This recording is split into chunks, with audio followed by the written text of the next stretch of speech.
You are listening to the Technical Foul Podcast for Thursday, April 5th, 2017. I am your host, Manny Fresh, and I am joined by the original TFP, our original co-host, Mr. Anthony Lucas. How are you, sir? What's going on? What's going on? Man, it's been a long time, man. It's been a few months, man. It's been since 2017. How are you, sir? I'm doing good, man. We are broadcasting live from the Casa de Lucas. First time ever. Casa de Lucas, new home. Congratulations, sir. Appreciate the new home. Man, that's what's up, man. It's a mansion in here, y'all. Yeah, okay. I wish. Don't believe them, people. It's a mansion in here, man. Y'all got specially imported wood from Germany to build y'all cabinets and shit. You know what I mean? We got marble countertops with like official one. I like the fakes. Official, like, man, that's amazing. Pizza man came and delivered something. The doorbell saying, you know how the nice doorbells sound compared to the apartment building doorbells, like in the hood and the projects or whatever. Like his doorbell is like the nicest doorbell I've ever heard in my life. Come on, man. Regular doorbell, man. Come on, man. Man, my house don't even got that. Like, man, that's amazing. My house don't got that kind of doorbell. It don't. My shit is like, man. Who's this? Man. Oh, man. That's beautiful, though, man. Hey, man, congratulations, brother. Congratulations. Appreciate that, man. Appreciate that. As I slip on the special towels on the floor. But yeah, congratulations, my brother. Come on, man. Appreciate that, man. Appreciate it. It ain't what he says it is, man. It's a normal house. It is, man. Hey, man. We gotta hype it up, man. I make normal money, man. It's beautiful, man. Hey, no, you saved the world, man. You're an Avenger. No. You saved the world, bro. Like don't try to discount. Oh, man. Man. Saved the world, man. You saved the world, man. You're a part-time Avenger.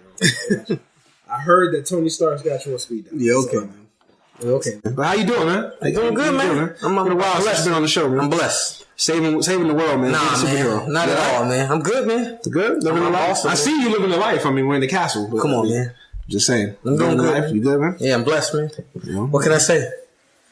I feel it, man. I feel it. We're all blessed. We try to be as blessed as you are, man. Everybody more. Y'all blessed. We try to be as blessed as you are, man.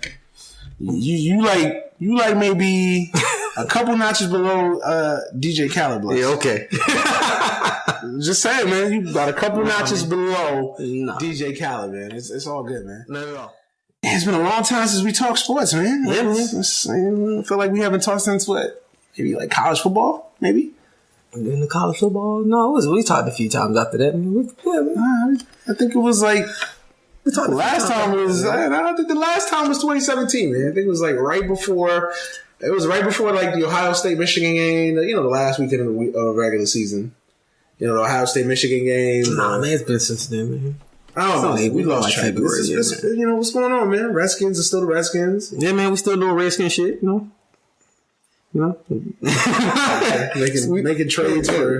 Making trades for making lateral moves. Literally a lateral move.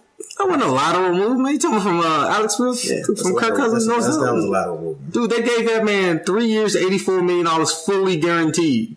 Okay. It's not in our budget, man. It's a lateral move. No, we don't got the money. I'm just saying, is Alex Smith better than Kirk Cousins? No, but I can make the case he's a downgrade, right? But hey, guess what? We save money. That's fine. We have a whole lot of other holes to fix. Congratulations, y'all about to be 7-9. Yeah, we were 7-9 last year. Okay. Yeah. See, my thing was, if we pay him, then what? My point is, to me, if I give up on Kirk Cousins, then tear it down. No, tear it down. No, you can't, because we just especially with a quarterback class, because we just went through. For one, we don't have any of the top 5 picks. We got the 13th pick, so we're not going to get Sam Darnold or Josh Allen. Maybe a couple trades. Buffalo trying to do that. We're not. That's what got us in the situation we're in now. Trading up, got RG3. That was the rebuild. And now where are we? I wasn't gonna bring that up. I know. So listen. Now we're taking. I wasn't gonna bring that up because I know it's still a sore subject. Now we're taking the long, grueling road. We're not taking the Jets method. We're gonna grind this thing out. Jets. All right. Wow. Right? Jets. Jets. Why I gotta be all that, man? Why I gotta be all that? You hit me with a low blow, man. I ain't know you was coming out swinging, man. Why I gotta be all that, man? I'm just saying. Listen, man. Listen. I just want to make sure that. Oh, we good, man. We good in the hood, man. I feel it. You know what I mean? We good, I feel it. I understand. We good. Listen. I just think it was a lateral move. I just, my thing is if you give up on a Kirk Cousins, not saying that you guys should have. I'm just saying that in general, if you're going to give up on a Kirk Cousins, a guy who's been quote unquote your franchise quarterback the last couple of years, then tear it down. What's the point of trading for another? Because we just tore it down 4 years ago. No, that's not what happens, man. Okay, then what? Sitting NFL purgatory? 7-9. We're hoping we're not. If we were what we were, 7-9, 8-8 the last couple of years with Kirk Cousins, and if you're saying it's just a lateral move, now we save money that we couldn't pay Kirk Cousins, and now we bring in other pieces like the Paul Richardson piece. Like we're missing wide receivers last year. 12 prior definitely wasn't make you better. Hey, he may with Alex Smith. He may, man. Alex Smith turned speed into gold, man. We're going to see how good Tyreek Hill is next year without Alex Smith. That's not going to be because of Tyreek Hill. It's going to be because Mahomes is going to bust. That's what I'm saying. But it's because he played with Alex Smith. He was so well. Short passing game, speed kills, man. You're right. He's going to open up Jay Crowder a little bit. I like Alex Smith. I'm just saying, can we really make a debate? Is Alex Smith better? Yeah. To me, that's like saying you can. That's like you saying you can. Alex Smith has won a playoff game and been to the playoffs. Absolutely. So I mean, if you're writing it down on paper, if I gave you talent-wise, if I gave you a piece of paper, you're a GM right now, you're drafting right now. You want Kirk Cousins or Alex Smith? Be honest. It depends what year Alex Smith I get. No, but right now they're both young. Yeah, if I'm drafting right now. If I'm drafting, of course I'm going to get Kirk Cousins. However, I'm not drafted, and I have to pay money because they're not rookies. I get it. Therefore, if I have more holes than just quarterback, if I'm short at receiver, if I'm terrible on the defensive side because I have no fucking linebackers and I'm missing the interior presence on my defensive line, my money needs to be allocated other places, man. I need to spend my money and my draft picks in other places, and then saying just tear it down and we're going to just start from scratch. No, man. I feel it, man. Because if we're 7-9, that means we're a couple of those games we lost by 2-3 points last year, 3-4 points. So you get that interior presence. We get a rangy linebacker that can go sideline to sideline. I hate you, man. We'll be decent. I have faith for you. We got a good corner in Josh Norman, GJ Schwanger. Oh, he's a killer at the deep part of our secondary playing safety. So I mean, still got Jay Gruden. Yeah. Who's only coaching because of his last name. Hey, man. Let's be fair. It is what it is, man. Let's be fair.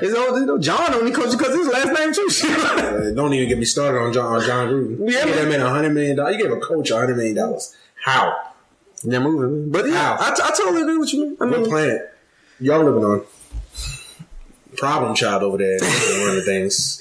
Yeah, man. But yeah, man. I just want just touching bases on the we good, man. On the Lucas teams. We talked about the Nationals. Nationals. That's a splendid home opener for the Nationals earlier. Yeah, I appreciate that, man. Steven Strasburg, Mr. I don't want to pitch at big games. Hey, man, listen. I got a splinter. It's early in the season, man. You say this every year, man. I'm not bragging, man. Like I told you, man. The weather's going to hit. That injury bug's going to hit, man. Listen, I told you before. Cespedes is going to be out game 25. I'm not hyped up about hamstring injuries. Listen, I'm not hyped up about the Mets like I was in the last couple of years. I'm just, my point this year is if we make it through the season healthy, I take whatever faith we could get, man. If we make it 100% healthy and we're 82 and 80, hey, man, that's just the cards we was dealt. At least we stay healthy. Like, if we make it through a healthy season and we're 96 and 66, hey, man, we're winning. But, hey, man, feels good to be 5-1. It does. Best start in a long time for the Mets, You guys are still the second best team in New York, aren't you? Yeah, that's... The who? That please. You guys are... Let me start on the Yankees and their phony fraud-ass fans. What's that? Booing Stanton. But 3 games you going to boo Stanton? Hey, man. Really? That's what we're going to do in New York life, man? We're gonna boo? No, that's just fun. That's being phony. How old is y'all lineup? What's the average age of y'all lineup? We're not the oldest. See, I know what y'all have to be, man. We're not the oldest. Toronto's actually the oldest per average. Y'all have to be, man. Toronto's older. Seattle's older. Nah, Seattle's not older. San Francisco's older. You guys, who's your lineup? You got Reyes is in his 30s. Cespedes is in his 30s. Bruce is in his 30s. Gonzalez is in his 40s probably. He probably 50. We don't know. He probably ain't even got his right birth certificate. He probably like 52, man. Oh my God. Come on, man. Don't start with this, man. Hey. Don't start with this, man. I don't want to hear that. Y'all putting y'all money on a Conforto? That's with the Conforto. Pronounce his name correctly, first of all. Conforto, motherfucker. I'm American, motherfucker. I ain't putting no accent on it. Conforto. Like I just said, motherfucker. Hey, what did Conforto do? Yeah, he showed it. Hey, man, don't disrespect Conforto. You know what's crazy though? I was reading an article earlier today. And he was talking about how he asked to come back for Steven Strasburg. Like, I want to come back for this game. What you want, man? Like, you can't do nothing but tip your hat to that. Like, I want to. I think before the game, he came back for Gio. He came back for Gio. He's 3 for 17 against Strasburg. Was like, yo, I want this man. Like, he has my number. I want him. But listen, man, kill all that, man. So I appreciate that. Kill all that, man. Listen, are y'all going to win a playoff series this year? Like, are y'all finally going to get over the hump, man? Like, because y'all hump is not a championship. Y'all hump is like, can we win a 5-game series? Are y'all going to do that this year? I'm going to try. Because your season, I don't care what happens from tomorrow or when's the next game? Saturday? From Saturday on, your season starts October 1st. That's when y'all season starts. You're right, man. Are y'all going to win this year, man? Yeah, we're going to try, man. Because that pending free agency is coming real soon. Boy ain't going nowhere, man. Oh, he not going nowhere? Nah, man, he ain't going nowhere. Hey, man, he's got his bag. He already got one foot in the door in Chicago, man. Can't say no to $400 million, man. Hey, the learners ain't giving him that. They'll give it to him backloaded like they give every other contract. They'll give it to him. Backloaded. They'll give it to him. Bryce want to make $40 million this year, though. He don't want to make $40 million in 2029. Yeah, he gonna make when it's backloaded. But they're gonna be like, hey man, it's gonna be $50 million in 2029. You just got to take the 27 right now. He's not buying that. He gonna buy that. Y'all ain't got pockets like that. Hey man, yes they do. Y'all ain't got pockets. Y'all always credit about finances anyway. Y'all mad about the TV deal that y'all got now because Baltimore is just bullying y'all. Actually, they're not. They're not bullying us. It's just the way it was set up. You know, because y'all still have a dispute between Madison and the whole team. If you're from that area, especially if you come generation that came in the 80s, baby, you understand the Orioles were the only game in town, and then the Orioles, you know, they were broadcasting on every network, and then. Basically, the Nationals are infants when it comes to baseball, right? Yeah. So when you buy into it, you have to share the market with a team who dominated the region. I should have a violin playing in the background. We're not crying about it. It's just the way it is. Yeah. You know? That's what's up. We're not crying about it. Well, I'm not crying about it. I understand the logistics of the situation. I understand it. You know, I'm just saying, man. Yeah. I'm just saying that free agency is coming real soon, man. We got the money, man. And Bryce talking about he want to go to Chicago. I don't know why, because I don't know why the Cubs sign him. They don't need him. Their pockets ain't deep enough, man. The Cubs? Yeah, man. They just money. They can afford to pay Jason Hayward not to be a productive major leaguer. That's why they ain't even be able to afford him. You just said you know a sick day. First, they had to choose between you, dog. Oh my God! First of all, look, I love Theo. I think he's a Hall of Famer. If he retired today, tomorrow he'd be in the Hall of Fame, first ballot. But Theo, come on now. Theo, come on. I got a seat on the TFP. Yo, listen, man. Listen. You can't. Jason Hayward. For one, anything Theo does, man, you can't say anything bad about what he does. Why not? This man gave Jason Hayward. I don't care. He could give Jason Hayward. Dude, you can't say anything about bad contracts because your Mets are still paying Bobby Bonilla. So you never talk about bad contracts again, all right? Let's keep it up. Straight for the juggler. That's right. Don't talk about Theo. He can go both curse, man. He can do what he wants. He can write a blank check for a 2-year-old in the Philippines right now who was not even going to grow up and play baseball. He's going to play soccer. Oh, well. You just live with it. That's what you do right now. Let's not judge anything Theo does. Even with that bad contract, guess what he got the Chicago Cubs? A World Series title. So you can't, there's nothing you can say. He broke the Boston curse and the Cubs curse. So you just live with it. You just shrug your hey, Theo being Theo. Hey, man, you can't say nothing bad about him, man. Don't sit him down at no couch and get him no tea. No, man. You can't, man. Exactly. That's what I like to hear. Silence from you. You just leave a man alone. And give Bobby Bonilla his check this year, man. I'll buy you a Bobby Bonilla jersey on Bobby Bonilla Day. I'm just the least as I can do, right? First, bro. Golly. It's embarrassing every year, man. It's embarrassing every year. Anyways, man, like my point I was saying before I was so rudely interrupted with that shade that you just threw about Bobby Bonilla, man, because that was a different regime. That's about 4 or 5 regimes ago. And that's the sad part about it. They're still paying for it. I know. 5 regimes later, you're still paying them. At least Epstein ain't giving up He ain't paying for people who ain't here no more. I understand that, man. But My point. What year did Bobby Bonilla retire? My point that I was trying to make, man. The point that I was trying to make is that as much as I love, again, I'm a Theo fan. I wanted to be Theo Epstein. I went to school because I wanted to be a Theo Epstein. Study to be a fucking GM. My point is that some of his free agent decisions are not exactly winning decisions, if you ask me. That's just me. Theo's bad. Theo's terrible with free agent contracts. That's just me. Does he win? He wins. Okay, then. They're not terrible. Wins. Now, because they don't produce on the field. You don't know. Like, these guys bring stuff to the locker room, preparation, practice. These guys bring things you just don't see. Yeah, Jason Hayward gave a speech after the Rajay Davis home run. Amen. I'm not paying the motherfucker $20-something million to give motivational speeches. I'm just not. I'm sorry. Just not. Hey, if and then Darvish, you give Darvish a 6-year $100 million deal. Did he not watch the World Series? Did he not watch the World Series? Let the year play out, and then you say this. This first time he got where are the Cubs? Where are the Cubs without Theo Epstein? Nowhere. Exactly. I understand that. I'm not knocking Theo Epstein. Listen, I know it sounds like I'm knocking Theo Epstein. You are knocking him. It don't sound like it. Anyways, let's go back to the Nats, man. I wanted to, before we get into our main portion of our show, man, I just want to talk about the Lucas teams. The Nats, are y'all gonna win it? Y'all gonna win it 5 games? We trying, man. Can't put in Capitals. Are y'all gonna win it?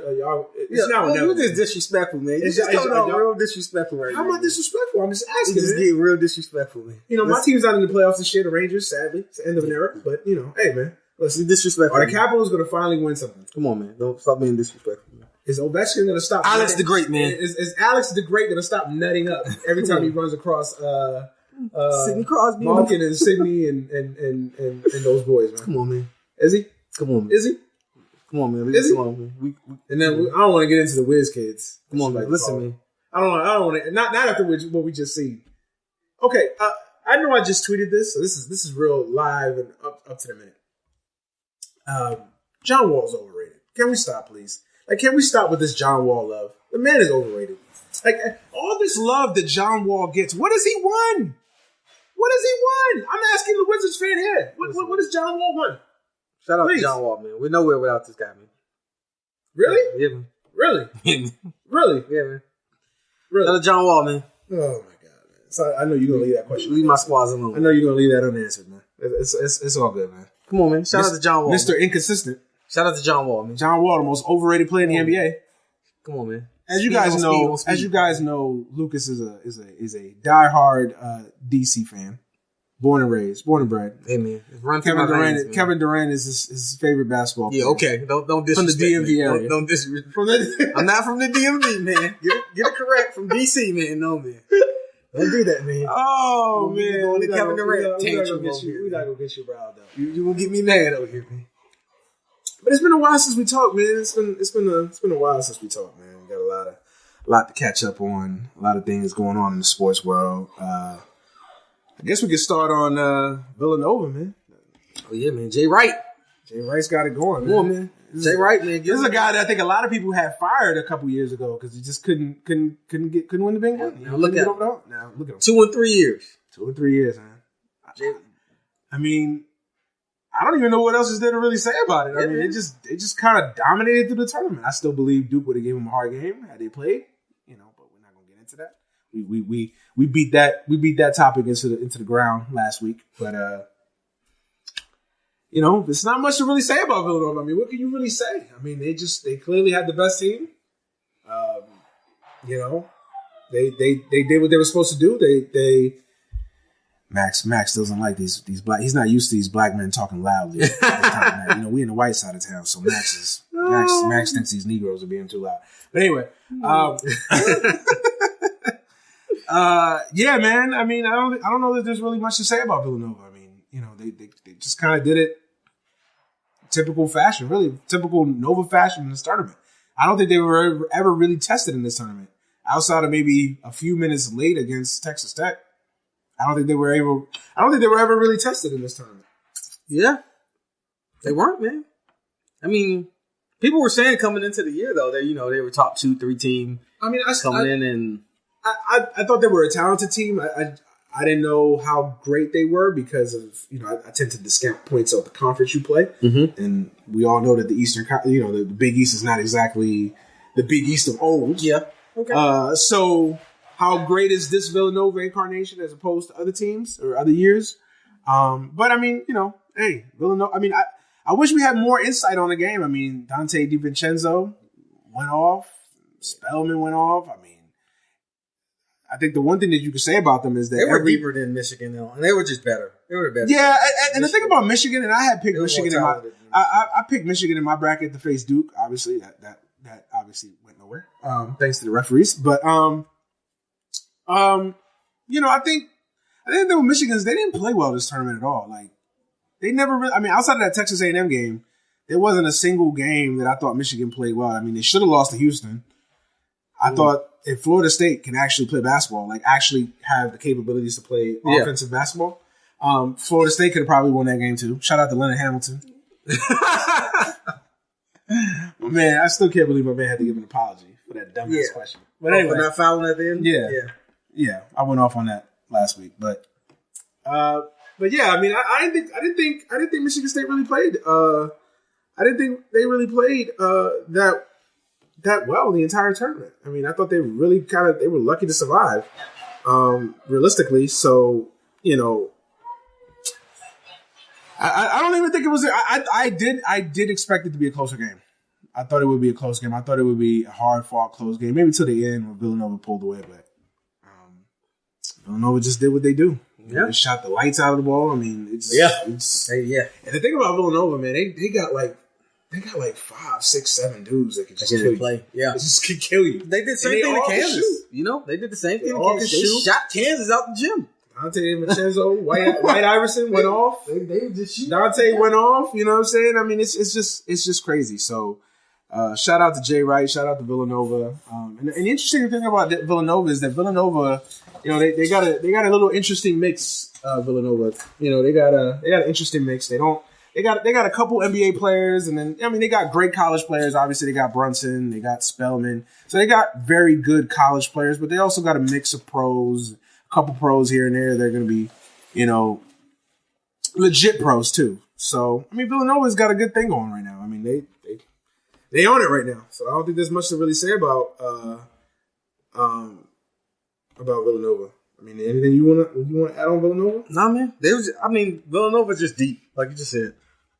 They got 3 or 4 guys that can really kill you. And then they had Brunson's a great college point guard. Yeah, absolutely. He's a great. I mean, I don't think Bridges is going to play in the NBA in 15 years. Exactly. So the 3D guy. They were just deep, and they were better than everyone they played. Clearly, I would have loved to see them get tested in the game. To see, because it's easy when you blowing out teams 30 points. Like, you don't really. I mean, and not to discount that or take that away from them. I mean, because they were the national championship. Well, I thought that toughest test was going to be Kansas, and then they shot the level. I did too. I was surprised. They were just stroking it. I was surprised. I actually picked Kansas to win that game because I thought Kansas would have a little bit of momentum after the Duke game. But man. Yeah, but you can't beat when anyone. When anybody's shooting like that. But I mean, when Villanova's just shooting like that, I mean, it's wrap it up. It's lights out. I mean, I would have liked to see them get tested. And it looked like they were going to get tested early, because Michigan came out with a good game plan, but it just eventually Villanova imposed their will. But this whole tournament was unpredictable. It's definitely one of the best tournaments I've seen in years. Yeah, exciting. And the Final Four, I wish it would have capped off with an exciting. Yeah, it didn't feel. It kind of ended with a dud. Really, the Final Four was terrible, unwatchable, for a lot of reasons. Yeah, but it's. I mean, I don't know what you really can say about Villanova. I wish we had some big insight. I mean, they didn't really play a competitive game. They didn't really play a close game. I think the more you can talk about this Final Four, this Villanova win, is Dante DiVincenzo and his tweets. Give the kid a break. He was like 14. Give the kid a break. You really say give him a break? Yeah, just gotta give him a break, man. I mean, I say it too because you're only 14. Y'all don't know what type of things I was saying at 14. So you don't know what.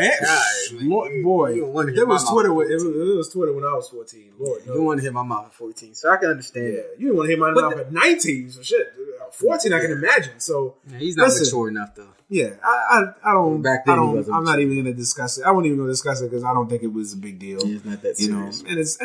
I feel like it's kind of messed up. Kind of dig up old tweets like that. Like, come on, man. Like, this dude was clearly like in middle school, like, or at least a freshman in high school when he posted all this shit. So, and he clearly doesn't like. I mean, people really don't care because if you cared, you would have posted it before they won the national championship. When he first people knew his name. You knew who he was. So at least college basketball fans. Listen, man, it's just hate comes, man. People hate when they see you succeed. So whatever you did in life before, whether you rebounded from it or changed your life or you're not that type of person or you were clearly he was a kid when that happened, 13, 14 years old. And you want to bring it up now. Like, oh my God, you see the tweet he did in 2011? Like, dude, who cares? Yeah, it's just like, 2013 he wrote this tweet. The dude had a good year, had a great all-time performance, in a national championship game, no less. Like, you're going to try to, lessen that by revealing some tweets. Like, okay. That's the type of society we live in, man. It's like, what? We love to tear people down for some odd reason. Yeah, but it is what it is, man. So, I wasn't even going to bring it up, but... Jay Wright, though, man. Jay Wright. I mean, where do you put Jay Wright? That's tough. Yeah, that's a tough. Where do you put Jay Wright at right now? Like, where do you... As basketball minds in college? Yeah, that's right tough. now. I mean, right now, obviously, the story is... You went 2 or 3 years, man. You started getting to yourself and started some different clout, man. You started... Yeah. I mean, where is he right now? I mean, he's got to be top 5 right now. Of course. That's easy. He was always a top 10, top 15 coach in the country, but... Yeah, now he's elevated into that old... Yeah. I mean, somebody brought this point up the other day, and on the show I was listening to, and I was like, would you have Jay Wright or Calipari? I would take Jay Wright right now. Nah. Over Calipari?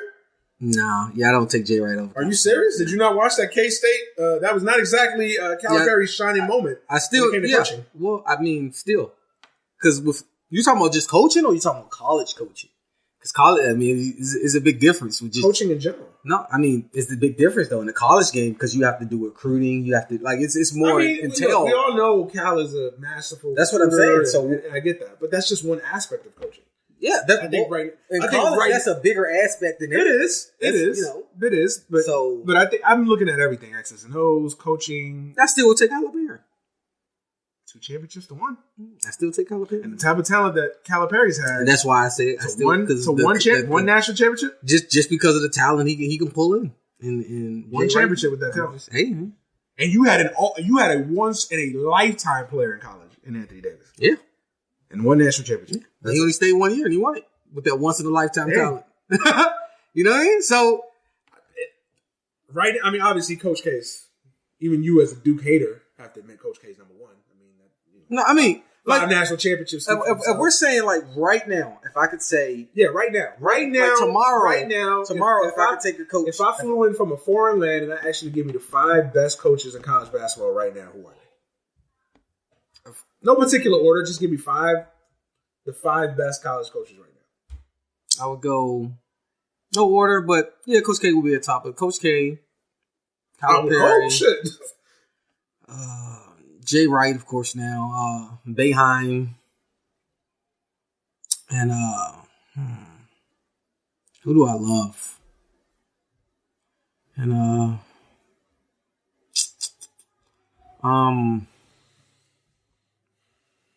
Shaka Smart. Yeah. It's my top 5 right now. Shaka in the 5? In the top 5? Yes. I think he can really coach me. Yeah. I mean, I like Shaka. Yeah. I think he can really coach me. Yeah. If you flew in and said, hey, if you can give me a coach who can devise a scheme to win a game tomorrow and I have to pick 5 coaches, that would be my top 5. I mean, I like Shaka. From top to bottom. I'm a Shaka Smart fan. From top, I don't know if I put him in the top. Top 5. If you came in top 10, we could have that discussion. Top 5? Yeah, he's my number 5. I mean, obviously, Coach K, number 1. Obviously, that's not even a debate, really. It speaks for itself. I don't care if you're a Duke hater. I mean, you're just a real hater if you don't put Coach K somewhere in that top 5. Oh, my bad. Oh, I'm sorry. No. Okay. I would slide Shaka to my 6. Roy Williams would be number 5. I love me some Roy. I hate Roy, but I mean, I got to give you that. Yeah. I totally blanked on Roy. Yeah. I was like, man, my apologies, Roy. That's a little high for Shaka, but my apologies, Roy. I blanked. Yeah, that's high for him, but listen, I think if I had to choose my 5, I would say obviously Coach K, Roy Williams, Jim Boeheim. Did you just say Roy Williams' name out your mouth? Yeah. Like it came out your mouth. Yeah, a horn didn't come out your forehead, man. Hey, man, listen. Listen, man. His kids are getting easy classes, but we're not going to get into that. But hey, man, listen, we're not going to. Hey, however you can get, whatever way you can get an advantage, my nigga. Hey, do you, man? Do you, man? Hey, African American Studies 101 it is, man. Who is Martin Luther King, and what was his speech? That is the classes that Joe Barry was taking for 4 years. Some kids need those classes, though. Hey, that's what's up, man. Hey, all means, man. Well, you might think that's funny. I'm gonna give you a little story about why you might not think African American heritage. Here you go. Listen, go ahead. We're not right. Standing outside the help desk. I already know what you're gonna say. And I'm out there with I don't want to put the guy's name out there, with a white soldier and another black NCO. Right. And they asked him, we were asking questions. It may have even been first time we asked him the question. And it was during Black History Month. And they asked him, who was Rosa Parks? Who was Rosa Parks? God. Yes. Common society, most people know who it is. Now, this white guy from California had no idea who Rosa Parks was. So we had a buddy who was a black guy who stayed beside him, tapped him. He was a funny guy. He was like, hey, man, just tell him it was Martin Luther King's wife. And he said it was Martin Luther King's wife. And he really believed it. This is the same guy. I'm laughing because I know who it was. This is the same guy who told me that African Americans get to go to college for free because we're African Americans. Mm-hmm. Like, no, we don't. We got some special skill. We're Native Americans. Like the 13th favorite person in the country. Like, come on. Like, nah, just because y'all African American, y'all waste y'all lives. Y'all don't want to go to school. No, we don't get to go to school for free. I don't know what you're talking about. I don't know what myth I don't know who. So those African American. Back to the original story. African American history classes 101 is needed. Yes, it is very much needed. But when that's the only curriculum, listen, man. No. When basket weaving, African American Studies 101, and hula hoops, come on. Yeah, we have a problem. But hey, man, this is not about bashing. Come on, man. The little Chapel Hill campus. Come on, man. Leave them guys alone, man. You know, their little state-run academic program. You know. Listen, it's not about bashing that right now. What I'm trying to talk about right now. Okay, let's get back to these top five. It's top five coaches. Obviously, you got to have Coach K, Roy Williams, Jim Boeheim in the discussion. And then if I had to pick two, Jay, definitely, and then Izzo. Oh yeah, Izzo. I forgot all about Izzo. And then if you want to expand that out further, Calipari, I would put Calipari in the second half. I forgot all about it. You know, you got to put Calipari 6 somewhere. Calipari.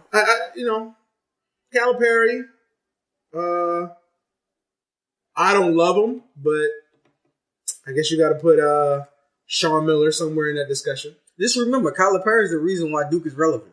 If Calipari doesn't come along and start snatching one and done, Coach K is stuck in the past. Are we going to really do this right now? You know why Coach K did it. Are we really going to do this right now? Come on, man. You know it. Because he didn't win the national championship in 2020 with 4 seniors. He didn't do that. No, I'm just talking about the way you recruit now. So Coach K is competitive to the max. He's like, yo, I see this dude doing it. Exactly. I'm going to use my connects. Yeah. He's not an innovator.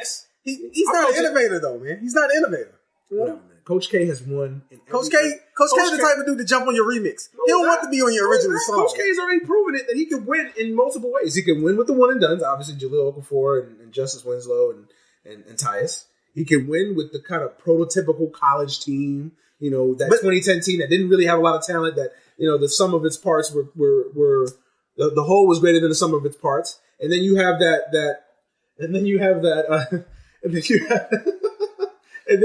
20. You know, obviously the legacy team, the 90s team, the 91 and 92 team, which is just dynastic, you know, once in a lifetime team. So he's won in different levels at different variety of teams. So he's an imitator, man.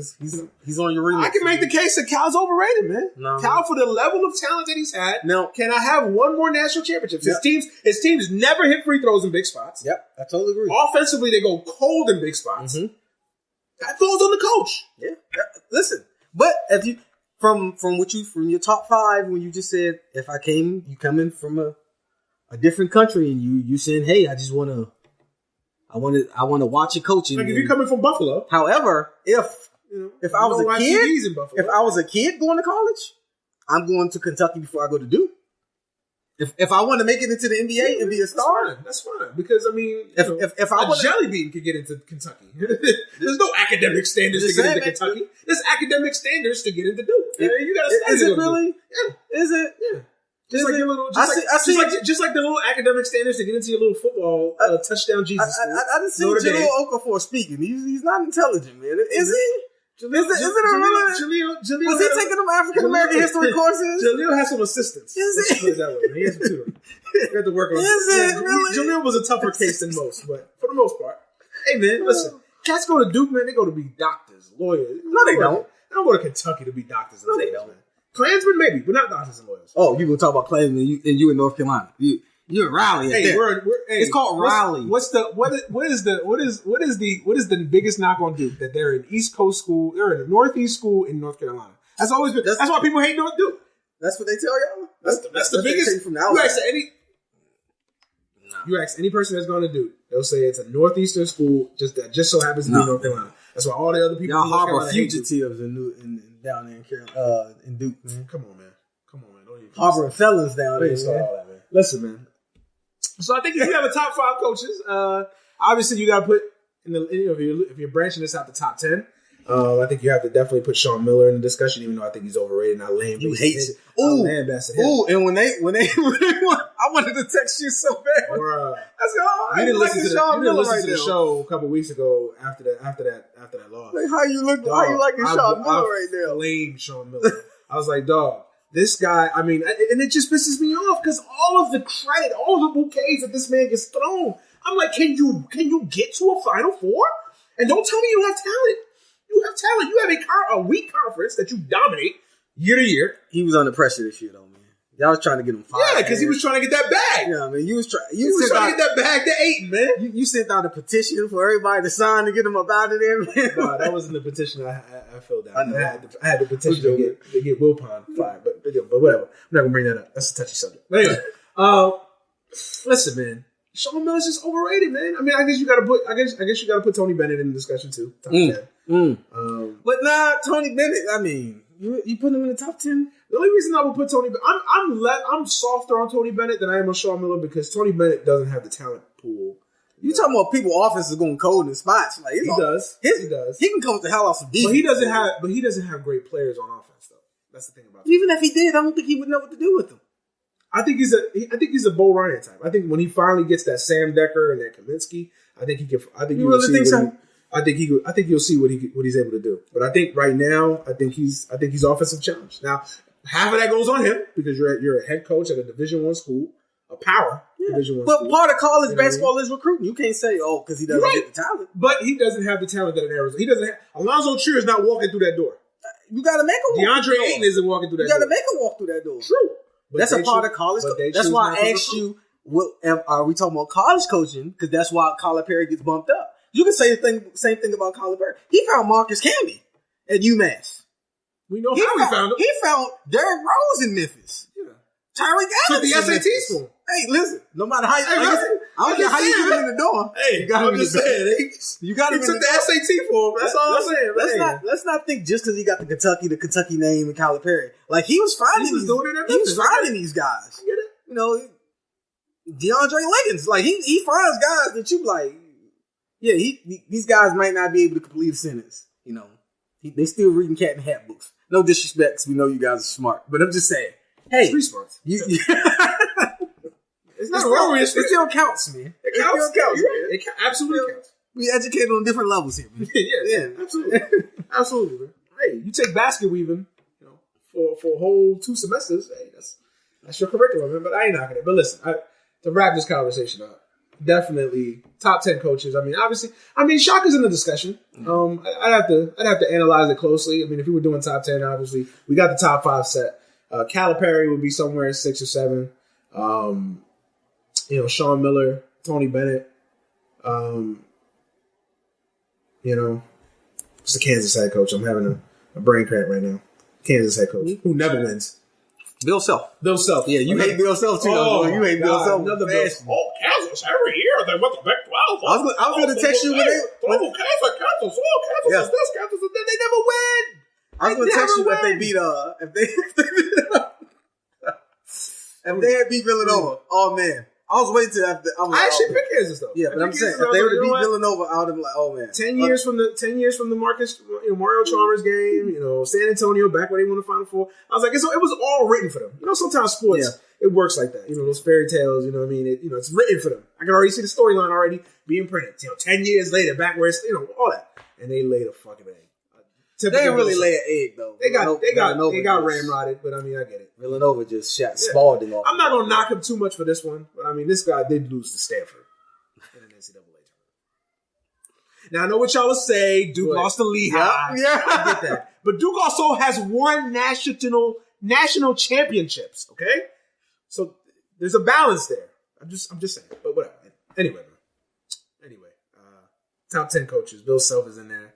Then I think that 10th spot, I mean, it's up to debate. I mean, you could definitely say Shaka Smart. You could definitely say some would put Mike White from Florida. Got to see a little bit more. No, I wouldn't. Before I put him in that echelon. Frank Martin, I'm gonna put in my top 10. You really? Yeah, I like Frank Martin. He got to a Final Four. You like them down and gritty coaches. He got the Final Four with South Carolina. No back coach. You know what I mean? He got to a Final Four with South Carolina, man. And got close with K-State many a times. So gotta have my man Frank gotta be in the discussion at least. You know what I mean? But shouts out to Jay, man. I mean he's got it going. Got it rolling up there in the V. Up in Philly. Got them rolling up there. He's got it going right now. So give him credit. Juice. Give him credit. I mean, and he was, and this is how quick. And see, y'all thinking I'm hard on these coaches. This is how quickly it can turn. A few years ago, Jay Wright was in the Sean Miller seat. I was criticizing and ripping Jay Wright. Yeah, he's a good coach. He can win his 31 games, but loses in the second round in the NCAA tournament every year. So what good does it do? Like he was in the Sean Miller seat, and then what happened? National championship stopped pouring in, and what happened? I can't say nothing anymore. I got to shut up. Mm-hmm. That's how quick this could turn. So. There's hope for y'all coaches out there, man. You're getting way invested about me. There's hope for y'all. There's hope for y'all, man. So it's all good, man. Let's transition to the NBA, though, man. Got 1 week left in the season. Playoff seeds are up for grabs. I mean, I think we all know the East pretty much is locked down with Toronto as a top spot. For the most, I know Boston still has a chance to win that top seed, but we basically know who's going to be the top seeds in both conferences. Rockets already clinched it. In the West, and then obviously Toronto's. I think they're a couple games up on Boston, but I think Toronto's basically home free. But I guess before we get into the seedings and matchups and whatnot, I mean Kyrie out for the season. Shout out to Kyrie knees, man. That definitely changes the. I mean, I was still under the impression that Cleveland can basically. There's nothing that Cleveland will do that will cost their chances of going to the finals. I mean, I just think it is. I just think that I just think that those teams, when they see LeBron and when they see Cleveland, they're just not up. Yeah, man. So happens when you're the best player on the planet, man. LeBron can literally be playing with 4 Matthew Dellavedovas, and they'll still get to the finals. Like that's just, I mean, and that's probably the greatest compliment I could give to LeBron.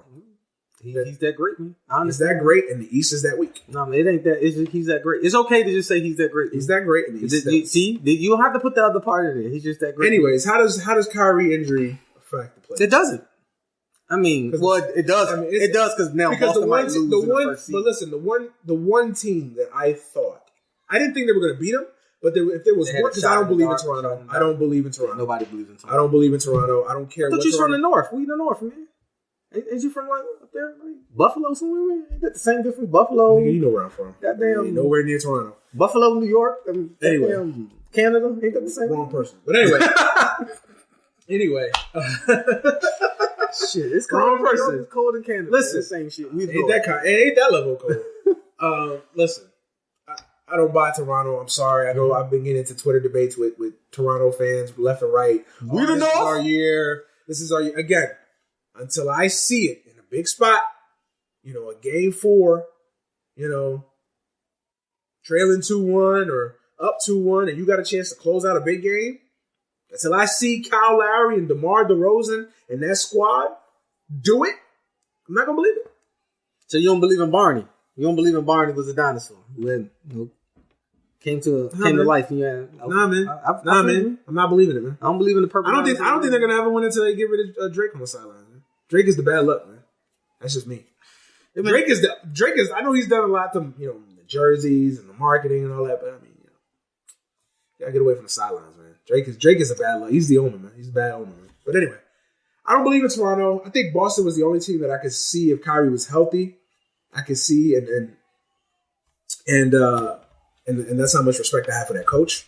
I thought Boston was the only team that really I could see giving Cleveland a run for their money, but now Boston might lose in the first round. That's what I said. Only thing this changes is instead of Boston losing in the second round, it makes the runner up in the Eastern Conference more wide open. Yeah, that's all it does. Essentially, that's what it does. I didn't think Boston had a chance against Cleveland though once the playoffs started. Everybody was like, "Oh yeah, Boston's on the road." Listen, man, it's a different level of basketball once you get to the playoffs. The game slows down, the game grinds, and you still. I don't care who, Jaylen Brown and Jason Tatum, you still haven't addressed the issue in the East. You have to have somebody who can guard LeBron James, and then you have to force LeBron James to play defense the whole time he's on the court. Yeah. No one in the East can do that. No one. And the closest team, I think, who will eventually unseat Cleveland is Philly. I agree. Not this year, though. Yeah, not this year because they're too young. They're going to nut up because they're young. They just don't know how to win. And Joel Embiid might not come back. And that's going to be the hindrance. Because if you have a big man who can defend and he's not a liability on the offensive end, which Joel Embiid is fucking Joel Embiid. Yeah. And now you have someone that now when LeBron's out there, he has to defend either Ben Simmons or even Covington because he can shoot, or JJ Redick got to run around all them screens. So there's no off day, but they're just too young. But outside of that, I didn't even think Boston had a chance. Because I mean, again, I wasn't saying that Boston was definitely going to beat Cleveland. I was just saying if there was one team that I could see giving Cleveland a run for their money, because I don't think Cleveland's that good. I wasn't high on the trades that they made. Well, yeah, I don't think they're as good as they've been. I don't think they're as good as I think they're. I think they got. It's interesting. They're more deeper. They're deeper and they're more of a cohesive team now. But they're not they're not top heavy. Yeah, because they're not top heavy as they were. That's the one difference. And I think that if the East was a little bit more talented, I think if Philly was a year or two older, about 2 years older, then it would be a run. Yeah, right. I totally agree with you. But I just think the East is as far as the runner up in the East, because we know it's going to be Cleveland, it's wide open. I mean, it's completely wide open. Let's talk about the East, though, man. I mean, you got obviously the top 3 seeds, Toronto, Boston, Cleveland. And you got Philly at 4, Indiana at 5. You got Miami at 6, the Bucks at 7, or the Wizards at 7, and the Bucks at 8. I know we got a week left until the regular season and the playoffs or whatever, but just right now, how do you see those seedings remaining, or do you see any more shakeups? Oh, you got the game tomorrow. Cleveland and Philly play tomorrow, and I think they're like their records are virtually even, right? Yeah, just about. So I guess they're half a game back. So that I think tomorrow's game is going to play if Cleveland stays in the 3 spot. Now, if I'm looking at the bottom seeds, though, if I'm looking at you looking at Washington and the Bucks and the Heat, like if I'm Washington, I'm losing. Like I don't want to stay in the 7th spot, or I don't want to move up to the 6th spot. I think people are going to position themselves. Yeah, like I think people. What you're going to see now is people are going to try to position themselves to get to that 7th seed. Yeah, because Boston is vulnerable. Well, even 8. I mean, to be virtually honest, you slide down 7 or 8. I'd rather face Toronto or Boston before I run into Cleveland first. Yeah. Oh yeah. Absolutely. There's no way I'm not running up to 6. Like even if I'm Miami, I'm losing. Like even though I think LeBron nuts up when he plays against Dwayne Wade because that's his best friend. Yeah, but. If I'm Miami, I'm like, listen, man, I don't even want to take no chance. Like, at this point, I know I have a chance that I think I can beat Boston. They're in prime position now. I think I can beat Toronto. They're in prime position now. Exactly. And I got the experience with Dwayne Wade and all these guys going Dragic. He's 65. Still got experience, man. It's the playoffs, man. It's a slower game. I understand. It's a veterans game. Yeah, exactly. I get to grab a little bit more. I get to hold a little bit more. I get to put my weight on you a little bit more. Ain't no free willing running up and down. You getting triple doubles every game. I mean, unless you LeBron James and you can do it in the playoffs. Because we don't do, absolutely. So, unless you know. you're built like God or something. But it's a different style. So yeah, I think this for the most part the seedings are going to stay the same. I think Cleveland's going to end up beating Philly tomorrow. They're going to stay in the 3 seed. Well, after tonight's game, they're going to have some momentum. After that epic, another stellar performance by the Wizards. I mean, I know I said, man, get off my Wiz kids, man. We all right, man. Shit a brick. The Wizards are the Wizards, man. Yeah, we are. We are what we are in this world, man. I'm not gonna. Yeah, leave us throw salt in that wound, man, because I know you had to bear witness to that. Meanwhile, the Knicks are the 12th seed. Oh, there's no 12 seeds. Okay, Lakers. They're 11 seed. Hey, man. Listen, you a Knicks fan too? Don't jump off the boat. Come on, man. I know, man. I'm a Knicks fan too, but I don't. Shout out to the unicorn, man. Hope you getting better, man. Hope you getting better. The Lakers are coming, man. Shout out to Lonzo Ball. Hope you getting better too. Lakers are coming. Hope your game is getting better. What a waste of a number 2 pick. Whoa. Oh man. Don't start with this Lonzo bash, man. He's a bust? He's garbage. His numbers are comparable to just a kid when he was a rookie. So he's a bust. Yeah, he's a bust, man. So Lonzo's a bust. He's played like 60 games, man. His knees been bad. Oh, that Jason Kidd knees wasn't bad his rookie year. We're not even gonna get into this. All right, man. Yeah, I know what you're trying to do. I know what you're trying to do. You should have took that wizard shot, man. Hey, man, I didn't take no wizard shot, man. I'm just saying, man. John Wall. All this hype about John Wall, he never wins. Never wins. But I see the seating stacking out the way it is, man. I think they're going to stay the same. I think so too. I think we're going to see the most turnovers on the West. Yeah, I think everything in the West is wide open right now. Obviously, you got Houston at 1. Mm-hmm. They're the regular season champs. So they have 7 games. You see how I predicted that at the beginning of the year. Yeah, regular season champs. Regular season champs, man. If they handed out trophies in the regular season, Houston's a runaway favorite. They're the champs. They're the big dogs. I still got to see again more than even Houston, more than even Toronto. Houston. No, I wouldn't say more than, because Houston's run has been like the last 2 years. No, really since James Harden got there. No, really since James Harden got there. That first year you did. They haven't been that. I'll say this. You're more Toronto because they've been at a higher level in their conference as opposed to Houston. Thank you. Yes. But Houston has the better player. Yes. So that's why I'm a little harder on Houston than I am Toronto. James Harden, for as good as DeMar DeRozan and Lowry are, they're not Harden. Yeah, but Harden's a superstar. Yes. And I judge you on a superstar, report card. And let's be, we're speaking facts here. Houston has not got it done in a big spot. Mm-hmm. Has not. On several occasions. I have several playoff series. Okay, I mean, but hey, we're not gonna get into that specifically. Houston's the number 1. Obviously, you got Golden State. 2. Portland is 3. Who's the 4th seed now? Utah's 4. Amazing. I think Houston wasn't Utah like 11 games under 500 at some point in the season. I mean, it was like 9 or 10. It was at the beginning of the year. It was crazy. It was crazy. I mean, Utah was on their way to having a really bad season, but that's how good Quinn Snyder is. Yeah, as a coach. He's a fucking amazing. Lost your best player. Yep. Free agency. You just keep the ball moving, man. Like, he ain't missing a beat. Pick Donovan Mitchell at the end of the lottery.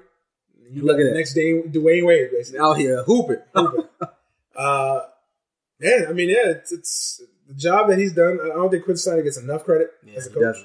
It's because he plays on the West Coast though. Nobody gets to see him play, and it's Utah. Add all that up. Yeah. You got Utah as the 4th seed. Mm-hmm. And who's the Spurs at 5? Spurs at 5. Oh, Spurs are at 5. Mm-hmm. So what? OKC 6. Mm-hmm. Timberwolves are 7. Mm-hmm. And who's the 8th seed? Denver? Pelicans. Oh, Pelicans. Mm-hmm. Yeah. I mean, Denver's still alive. Yeah, Denver's still alive. They're like 1 game out. Yeah. So I mean, that basically from 4 on down, it could shift. Basically, even 3, because I'm looking at it. Portland's only up 2 games on Utah. How many games Portland got left? I think they're not solid in 3 games left, but I think Portland's good. And they're all playoff teams. They're playing the Spurs, the Nuggets, and Utah. So, but Portland? Yeah, that's their last 3 games. Yeah, I think they got 3 games left. Yeah, and then Utah has the Lakers. That's a win. The The Warriors, they can beat the Warriors without the Steph. Spurs said that last night too. Oh, right? And then they have the last game of the season is Trailblazers. So that 3 and 4 could swap. They'll win 2 out of 3. Yeah, I mean if they but I mean they win 2 out of 3. Then hold on. But no, because they're only up. What they're up 2 games. Okay, yeah, you're right. If they win 2 out of 3, maybe even 1. That might be enough. No, well, because they play Utah at the end. So the last game of the season, and they're 3 and 4, and they're 2 games apart. Okay, well then they got to win that one. They got to win that Utah game. I think Portland is solidly entrenched. I think Portland's gonna, unless something catastrophic. They lost tonight. Did they? Mm-hmm. They lost to Houston. Okay. Yep. Well, I still think Portland's gonna pull that third seed out.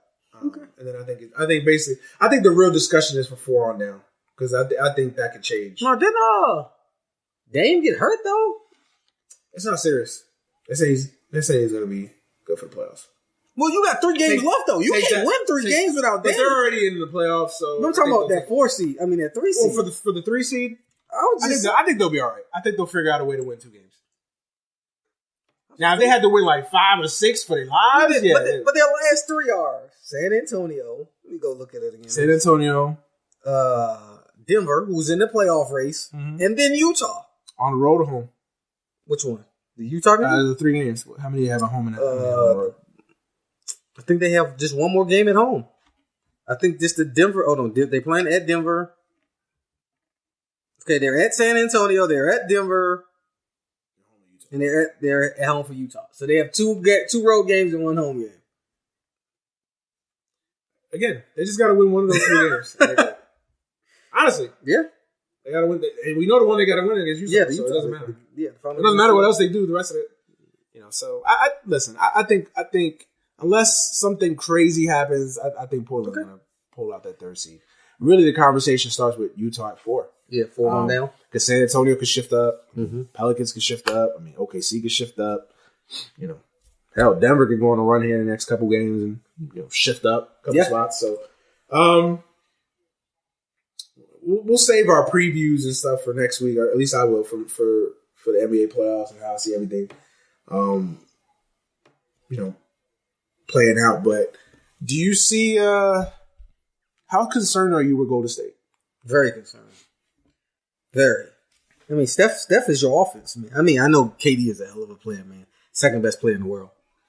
Some argue the best player in the world. Would you hold him out? I mean, I know he's not going to be back till maybe late first round.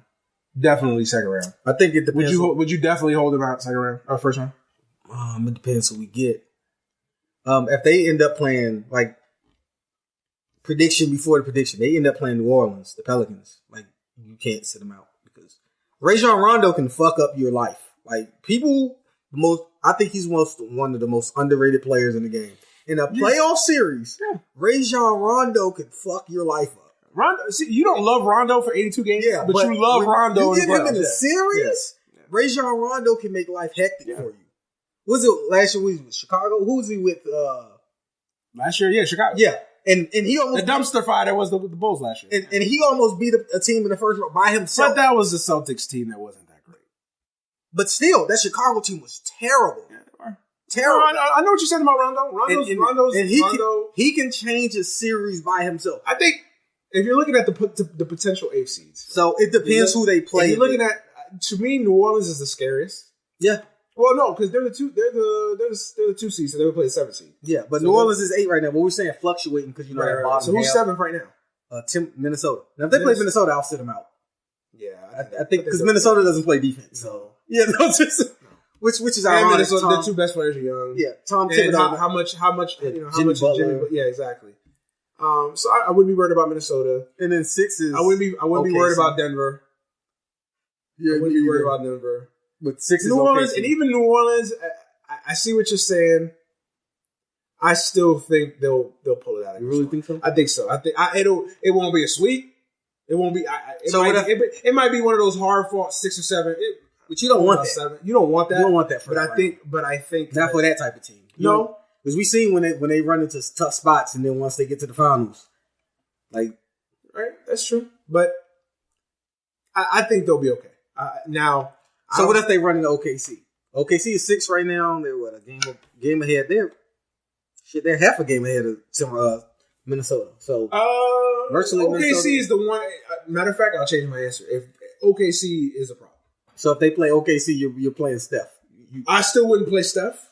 I would just risk it with, because I think you have enough with Durant, with Draymond, with Clay, obviously, to in a 7-game series. I think you have enough. Now it'll be a 7-game series. Yeah. Without Steph, that is at the very least that's a 6-game series. But I think they have enough to get through there. I think when you're going to sit, you have to think the long game. You have to play the. Oh yeah, I totally agree. I sit them out. I don't think you can sit there and play that game of But this is the same thing we seen 2 years ago. Same exact scenario. Steph goes down a little hampered before the end of the season, comes back in the playoffs. He's a little dinged up. And then if you get that first series, that's a long drawn out series. That second series, I think the difference now, as opposed to a couple years ago, well, of course, was and everything was on Steph's shoulders then. Yeah.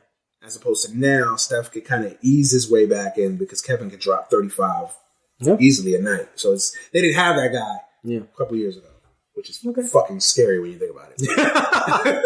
But so I think that's the one difference. But I mean, I think they'll be all right. I still think when it's all said and done, I think Steph will. I think they've earned that respect. I think that when it's all said and done, I think if Steph can come back even at 85%. If Steph is 85%, I still don't. I don't see a team beating Golden State. I just don't. I just don't. I don't. I'm not as high on Houston as everybody else is. When they lose, don't blame it on the injury. No, I'm not going to blame it on the injury. We heard that 2 years ago. If they lose, I blame the loss 2 years ago or what? Keep his feet to himself, man. Draymond Green, that's what you're talking about. That. I blamed it on Mr. Freeze, LeBron's boy. Listen, keep your feet to yourself. LeBron said you was talking about me. He said about my wife, my mom. He said my son could play. Okay. That's how it went down. But hey, I don't think anybody will not go to State this year. I think this is the 1 year where somebody will give them a mulligan in the sense like, yo. You don't get no mulligans. There's no passes in life. No. When you assemble the team you got, there's no pass. Did you give Miami a pass? When what? When they assembled the big three? No. Yeah, if two of the big three got hurt, I would give them a pass. Did you give Cleveland a pass that year when Kyrie went down and Kevin Love went down in the playoffs? Yeah, I gave Cleveland. No, you did not. I did. Boy, you killed LeBron. I gave LeBron heat. I didn't give the team heat. You killed LeBron. Yeah, I killed LeBron. What? I'm not giving nobody in Golden State a pass. Okay. There's no passes. Hey, you live your life. You live your life how you choose to live your life. I choose how I live my life. Kevin Durant's the best player in the world, right? Skip Bayless says. I'm not Skip Bayless. There's no pass. There's no pass. You're right. No. Anyway, you lose. Anyways, do you give James Harden a pass? No, I don't. Exactly. He last year he was in Houston by himself. He didn't have an injury last year though. He was in Houston by himself. All I heard was he was tired. He was. He was playing 48 minutes a game. Okay. So we tired now. Okay. Okay. Right. You got the juice, man. Anyways, I still think Golden State's a team to beat. Though. Okay, I can understand. Until you see them dead, they have to. They have to be the team. You've matured a lot. You know, because I've said this about Cleveland for the last 7 years. 4 or 5 years ago, I said about Cleveland, man, fuck this. Or any team LeBron was on. No, man, I think Cleveland's gonna lose or Miami's gonna lose it. I said that more about Miami because Miami had a little bit more competition. You have to dethrone the king in order for you to become king. I said that more about Miami because I thought I was higher on that Indiana team and that team disappointed me. Yeah, man. I don't think you smoke crack. I don't think. Since they don't drug test you anymore, I don't think. Listen, I don't think that Cleveland's facing a team, maybe other than Philly, that I think would put the fear of God in LeBron. I just don't. I really don't. You know, again, LeBron knows. See, that's part of this. Like, LeBron knows deep down to his core, he knows that when he's facing these guys, he's gonna beat them. He's gonna beat them. Toronto he laughs at it. He laughs at it. It's cute. Cute little jerseys, cute little fans, a little gathering outside. It's cute to him. He doesn't fear it. I think he would fear Boston because I think he would see Kyrie as like, this motherfucker gonna try to beat me. I don't think he would fear it. I think he would just accept it. Like, Even with fear in the sense that I think he was like, okay, I can't bullshit this series. Like, because this is what Kyrie wanted. So I think that that would I don't want to say fear, concern LeBron. Mm-hmm. Okay. And the other team's not concerned LeBron. No, they're not. I mean, maybe Milwaukee, maybe because of Giannis, maybe. Not at all. I put that in there loosely, maybe. But other than that, I don't. John is 12 feet and out, man. 12 feet and out. Let's get that together. Let's get that 12 feet and out, man. Let's get it together, man. Yeah. So that's pretty much it, man. I mean, like I said, I do my NBA previews next week. But right now, I don't think there'll be much. I mean, again, the West is still up for grabs. I mean, Minnesota and Denver are playing right now. Minnesota's up 7, so even by the end of tonight, we can have a shift. So yeah, it's constantly evolving. I think you'll see the most movement in the West, obviously, but I think the top 4 seeds are pretty much locked up. It's hard to say that. Top 3, definitely. Mm-hmm. Even I think Utah. I think Utah's going to get the 4. Yeah, I think they're going to stay at 4. I think 5. I definitely think 5. 5 to 8. 5 to 8 is going to change. 5 to 8 is going to definitely change. What's with this Kyrie? This is something that I definitely wanted to talk to you about, the whole Kawhi Leonard situation, because I don't even know what to think of this shit, because it's so confusing. Like, and I know already you have rumors of teams already making NBA packages to trade back. First of all, I don't think San Antonio's trading Kawhi Leonard. There's no way. You're not trading that guy. Okay. So, but what do you make of all this? He wants to play, not play. He's been clear, but he doesn't want to play. Like, what do you make of all of this? I don't make nothing of it. I think Kawhi, any athlete, I think they know their bodies. They know how much they can give and how much they can't. He tried it at the beginning of the year. He came back a few games. Got hurt. Wasn't feeling right. Like, no, I'm done. Like, it's hurting. Right. So I think the organization in a stance took the path that, hey, you're cleared to play. You should be playing, Even players coming out, the Tony Parker issue, talking about my quad was hurt 100 times worse than that came back. And that's big because for that team, yeah, that was huge for him to say. But at the same token, when you look at something that Kyrie's going through, Kyrie was cleared to come back. Kyrie was cleared to go. He always knew he wasn't feeling right. Even the rumor came out before the trade happened. He told Cleveland, "Hey, if you don't trade me, I'm going to have surgery on my knee." At some point, he knew his knee wasn't right. Like, he knew it wasn't right. He knew in advance, hey, if I go out, this Cleveland team isn't good enough. Right. Like, LeBron's going to look at the rest of these motherfuckers and he's going to leave. And then I'm going to be stuck here with this heap of trash. There's no way. I got to get out now. Like, y'all can try to rebuild it around LeBron, but if it falls and then he walks, and I'm not getting stuck with this trash. And hindsight is 20/20. So if you look at it now, Kyrie was cleared to play. He played most of the year. Now look at him. Yeah. Why didn't he have his surgery a year ago? Why didn't he have his surgery in the offseason? You know why? Because the doctor cleared him to play. And he knew he wasn't ready, but he went with the organization shit. Same thing I think Kawhi is going through. You can tell me I'm clear all you want, but when I'm running up and down that court, my hitch is a little different. I don't feel the same. Same thing Isaiah Thomas is going through. Right. Oh, you're cleared to play. You just need to rehab. Now he's out there in LA about to have another surgery because or his first surgery on his hip. You were never right from the beginning. Mm-hmm. Yeah, these teams were clear. Isaiah probably should. You have to live in your body. Isaiah probably should have been out the whole year. Yeah, you have to live in your body though. And that was and the hip is a serious injury. Yeah, definitely. This is not a knee. Yeah, Bo Jackson. Yeah. Hip is a serious issue. Yep. Brinks truck ain't backing up no more out here in Seattle. Out here watching it. Yeah. We ain't getting no Supermax deal no more, huh? Nah, definitely not. I look, you can call me a hater, a contrarian, a curmudgeon. The one thing I never, for the most part, get on athletes is injuries. Because they got to live in their bodies. It's hard because it's a damned if you do, because you could be right and say, oh, a guy's not trying to play. Like, I never killed Jay Cutler for the whole sitting on the sidelines of the second half of that NFC Championship game. I never killed him because I was like, hey, we don't know how hurt that man is. Oh, I did, though. It's hard. It was Jay Cutler, though. Even if the reputation fits it, like, it's hard. I get you. But it's hard to call a guy out.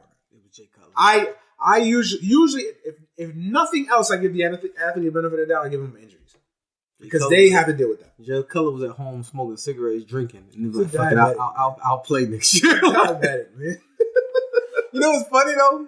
I always said that about Jay Cutler. Like, I don't want my quarterback being a diabetic. When I first found out when he was a diabetic, when he was leaving Denver, I was like, yo, his blood sugar get low, man. We out there on 3rd and 10. He fucking around and either snicker before he came on the field. We in trouble. Listen, I'm not trying to deal with that, man. Shout out to Jay Cutler. I'm just bullshitting. I think it's hard to really knock athletes when it comes to injuries. Yeah. I mean, I think it's really. I mean, even if LeBron, as much as I hate LeBron, if LeBron told me right now, you know, he's bone on knee. Mm-hmm. Now we all know that because LeBron's on. We know that, you know, because LeBron's on HGH, but allegedly. But anyway, gotta say allegedly. But I'm just kidding. Right, you can get that letter Nick Saban got in the mail. Cease and desist. I have no parts of this. Cease and desist. And that straight to Manuel Brown. Ain't no parts of that. Cease and desist. Hey man, I'm just joking. But no, but seriously, I mean, even LeBron said today that, you know, his knee's bone on bone and he, you know, hurts to walk and all that. I mean, you gotta take the man at his word. I mean, you know. Man, you sound different from he did last year when he was taking days off because his back was hurting. He needed because he wasn't hurt. How you know? Because he wasn't hurt. How you know? Because he wasn't hurt. His body was hurting. He took a 2-week vacation. This nigga was on a banana boat with Wade and them. That was an off season. Come on, that wasn't during the season. Man, that was an off season. He took like a week off and went to hang out with Wade in Miami. Yo, do you take time off work? All the time. This is different, man. All the time. This is different, man. You know this is different. You went to Florida a couple of months ago. This is different, man. You went to New York a couple of months ago. Come on, man. This is different, man. He went to go see his family. You and I both know this is different. He went to go see his family, man. Anyway, his blood brother, D. Wade, man. They got you know that this is different, man. He went to go see his sister-in-law, Gabrielle Union, man. He was going to see his nephews. Oh my God. You know, Dwayne Wade II. You know, he was going to see the kids, man. Anyways. Y'all see family, man. Go and see Chris Bosh and him, man. Anyways. Giannis Haslam, you know. Anyways. He's going to see Shane Battier, the one he run the ring for. Shout out to Duke. You know, going to visit Jawan Howard. I was let you be the only Fan 5 member of the ring. These are all great accomplishments he was going when he rolled down to Miami. He went and said, "Hey, Eric Spoelstra, you still got a job because of me." Like,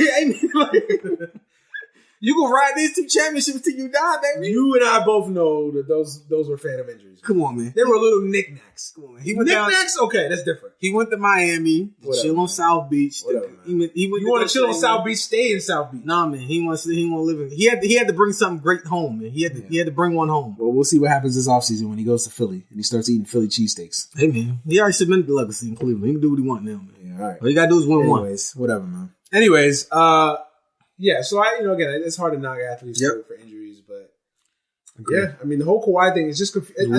I think it's weird because of the franchise. Yeah, because you don't hear stuff come out. It's like when me and you had this debate. I know the last time he was on the show when the whole Patriots report came out. Yeah, you know, of all that.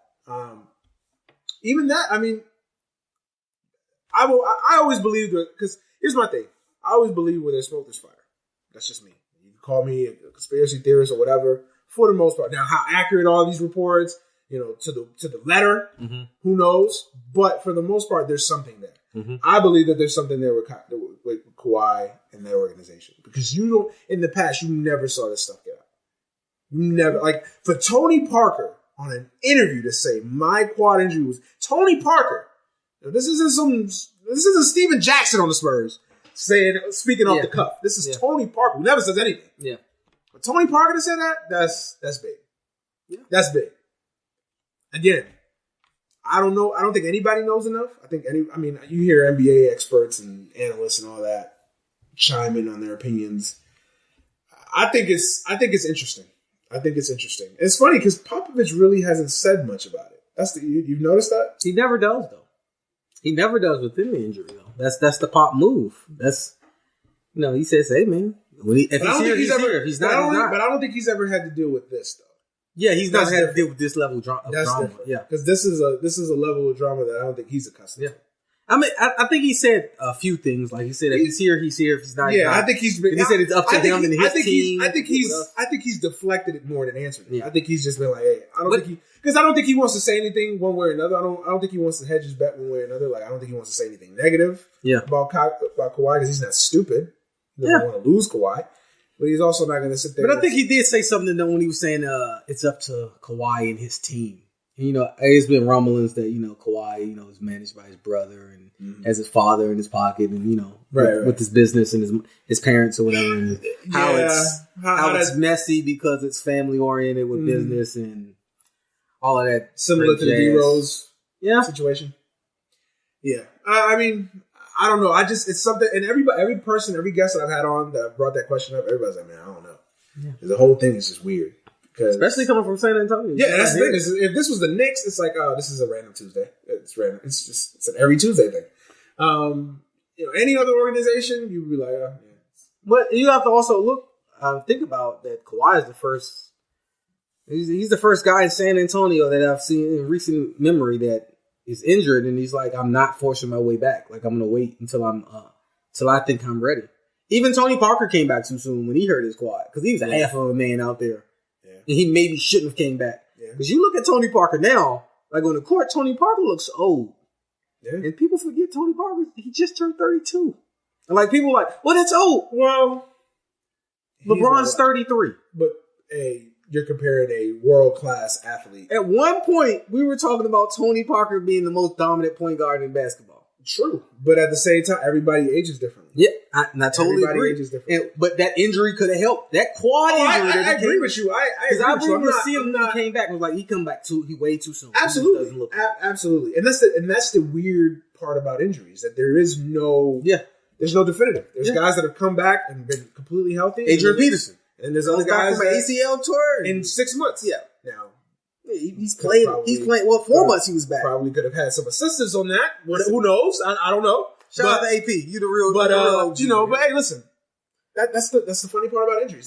The thing with Tony Parker, I mean, it's different. To me, to compare Tony Parker and LeBron is not fair. From an athletic standpoint, it's different. I mean, I just LeBron is a once in a millennium. I'm just talking about Father Time. I'm not comparing them as in. Well, you also got to think. No, I'm not saying you are. I'm just saying you're comparing the athletic exploits of LeBron compared to Tony Parker. I mean, it's just I don't think they're even in the same realm from an athletic standpoint. I mean, Tony Parker is a 6'2" smallish point guard, and LeBron is a fucking horse. So it's just not even fair. I mean, it just isn't. And also, Tony Parker has a lot of wear and tear, a lot of mileage on that body. I mean, he came to San Antonio 19. Playing in Western Conference Finals. LeBron came to Cleveland at 18. But he was, and he's been in 7 straight finals. But then also, and he's played the international basketball. And he's played summer with the Olympics. International, though. He's played, 2 or 3 Olympics? Wait, no. LeBron's played 3. 2 Olympics. LeBron's played 3. 08 and 2012. He didn't play in 2016. Who? LeBron. He played the year before that when they won the bronze. He was on that Allen Iverson team. Was he? Yes. Melo was on that team also. Was he? That's how much I forgot. Melo was on 4 Olympic teams. Yeah. Him and Melo were on that debacle with the 04 team. Are you sure they was on that? They were on that debacle with Marbury and Iverson, and yes, I don't even remember. They were part of it. But anyway, they were just young. But okay, played in 3 Olympics, but it's different. Like Parker was playing like international tournaments and shit like that. Like I don't know that the wear and tear is a little bit different. Plus, that you got to think about the person, the body. I mean, LeBron's more conditioned. Spend your money. Not the get into a debate about bodies and athleticism, but that's I mean, I don't know. I think it's different. But I mean, the whole Kawhi thing is weird, man. I mean, it's just weird. Popovich just kind of remained not silent, but he's kind of just deflected it. Yeah, and it's typical Popovich. I don't think you could. He's had more opinions about Donald Trump than he has about Kawhi. He's been liberal as fuck when it comes to Trump. Like motherfuckers asking questions about Kawhi. Well, Trump is a bitch. Damn, Pop, we didn't even ask all that, but I mean, yeah, did I say Trump is a bitch? Build that wall in your backyard, bitch. Like, whoa. Yeah, but so I think the Kawhi thing is interesting. I think it's really, really interesting. Let's transition over to baseball before we get out of here.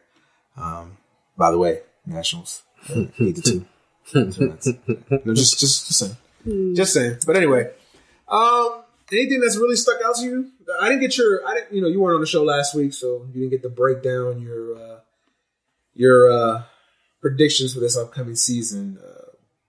You want to do that real quick? Give me a World Series pick for you. Oh, just the World Series pick? Yeah, just I just run down the World Series pick, man.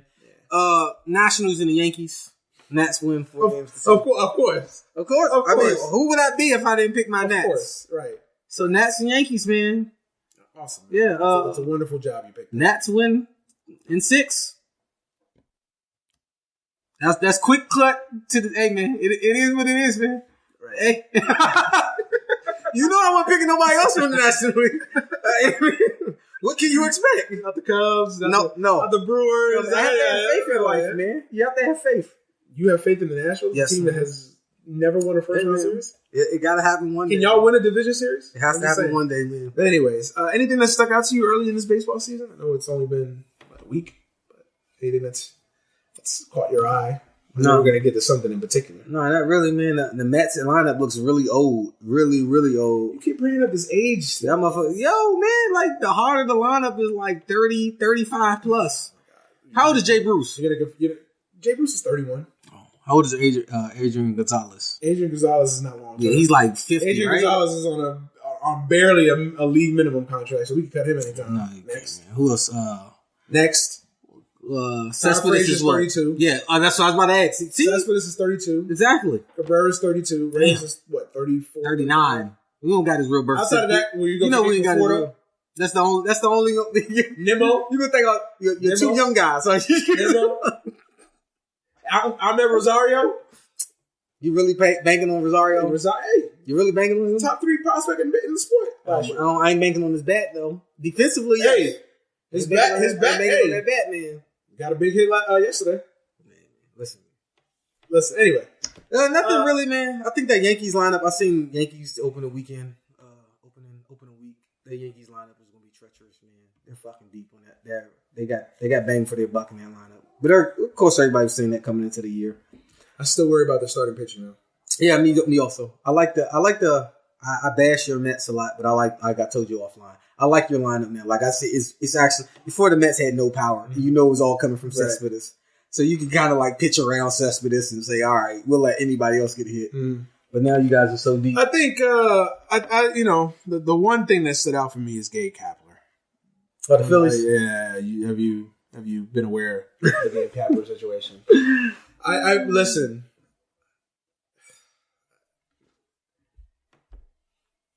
Not that I do take joy because I hate the fucking Phillies, but I take joy in this. But this is the problem, and I've said it for years, and I will continue to say it.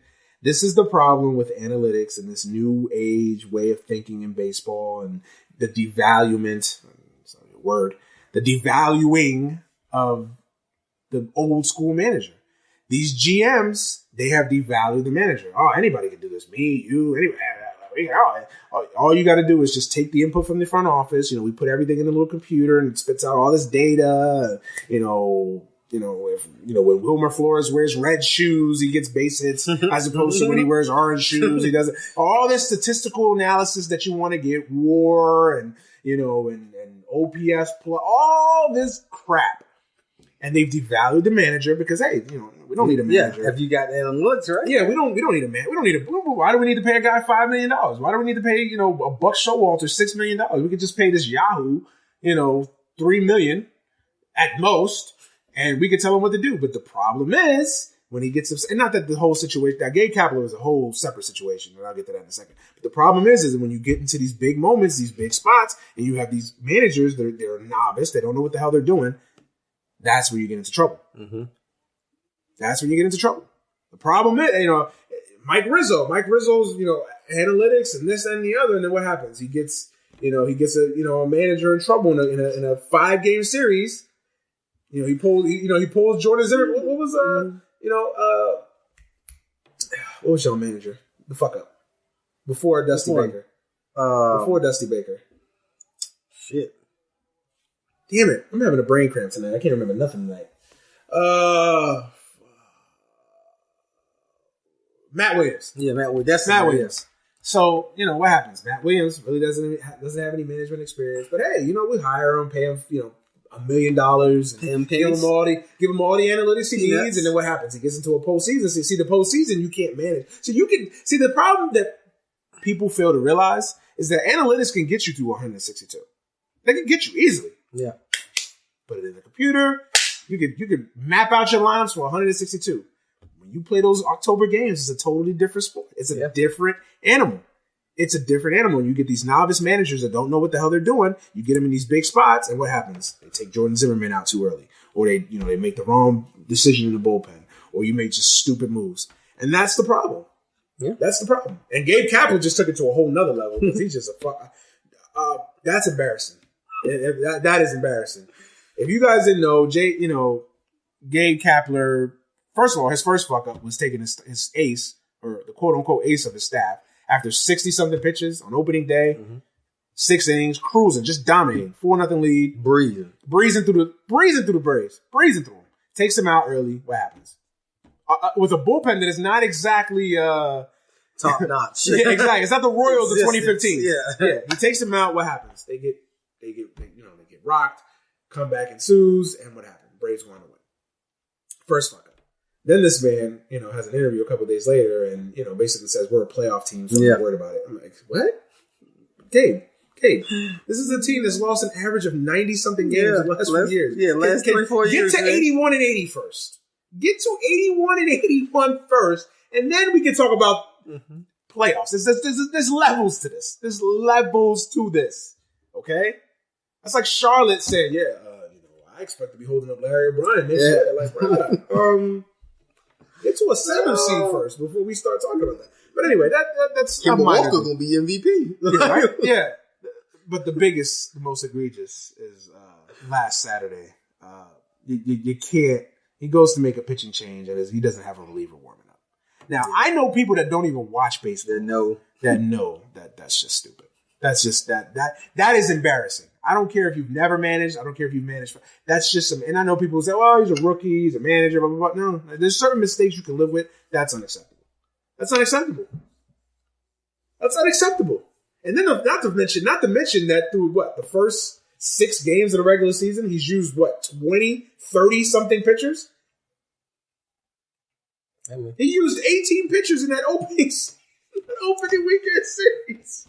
I guess what the Braves and he's used 18 pitchers.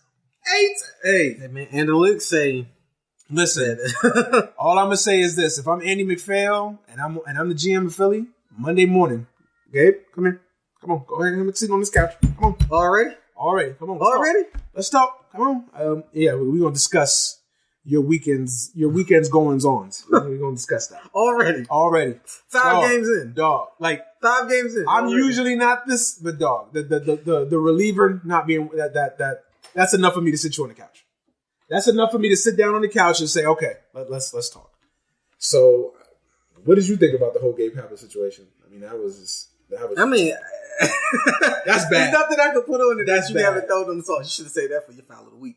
That was pretty good. I wanted to. But it warranted his own subject on the show. I think it wasn't actually open day. I think it was like the second day game when he did the ace breezing through the 6 innings. No, that was open day. That was open day. I remember watching it. I was opening day. That was the opener. But I was thinking that when I watched it first, I was like, who the fuck? Like, why? Like, I couldn't understand it. I was just like, why? I got into baseball about 6 years ago and I understood. Like, I always watched it, but I really got into it about 6 years ago. Heavy. Yeah, when the Nationals decided to become a baseball team. Yeah, something like that. But I was just like, why? Like, it made no sense to me. Like, at all. Yeah.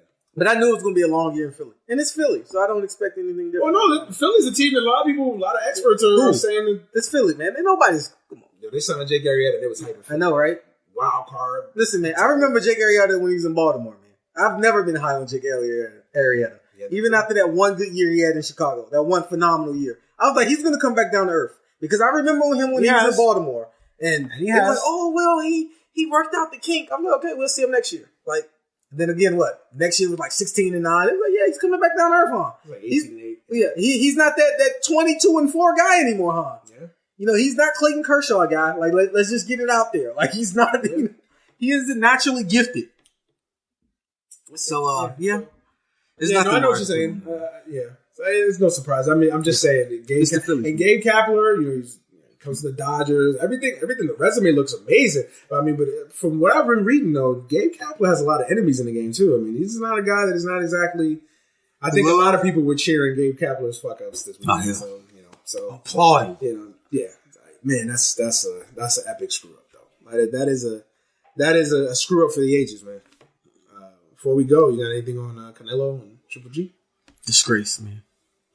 Your boy Canelo, man. That's a disgrace, man. That's your boy Canelo, man. I don't like Canelo, man. That ain't my guy, man. That's your boy Canelo. I can't stand De La Hoya, man. That's, you know what I mean? But no, man, it's a disgrace to boxing, man. It's a disgrace to the format. It's a disgrace to the money. Every time you think boxing is on the verge of building something and on the verge of maybe not coming back to what they once were, but just being in a national discussion, then relevant without Mayweather, then you run into this stumbling block. Amen. I don't think Canelo's on the level of Anthony Joshua and Deontay Wilder, man. Fuck Canelo, man. That's he fucked up that money, man. You booked in for one, you got your ass beaten the first fight.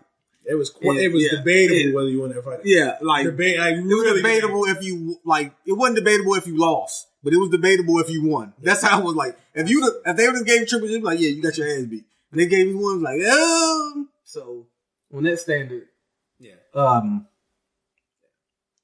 agree. And then you come back for the rematch, and you got hand. There's more money in the rematch. Yeah, you got hand gifted this opportunity to make even more money.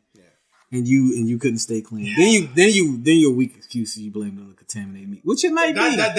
No. But listen, I'm not. No. Let's say if it did happen. Let's say if it is true.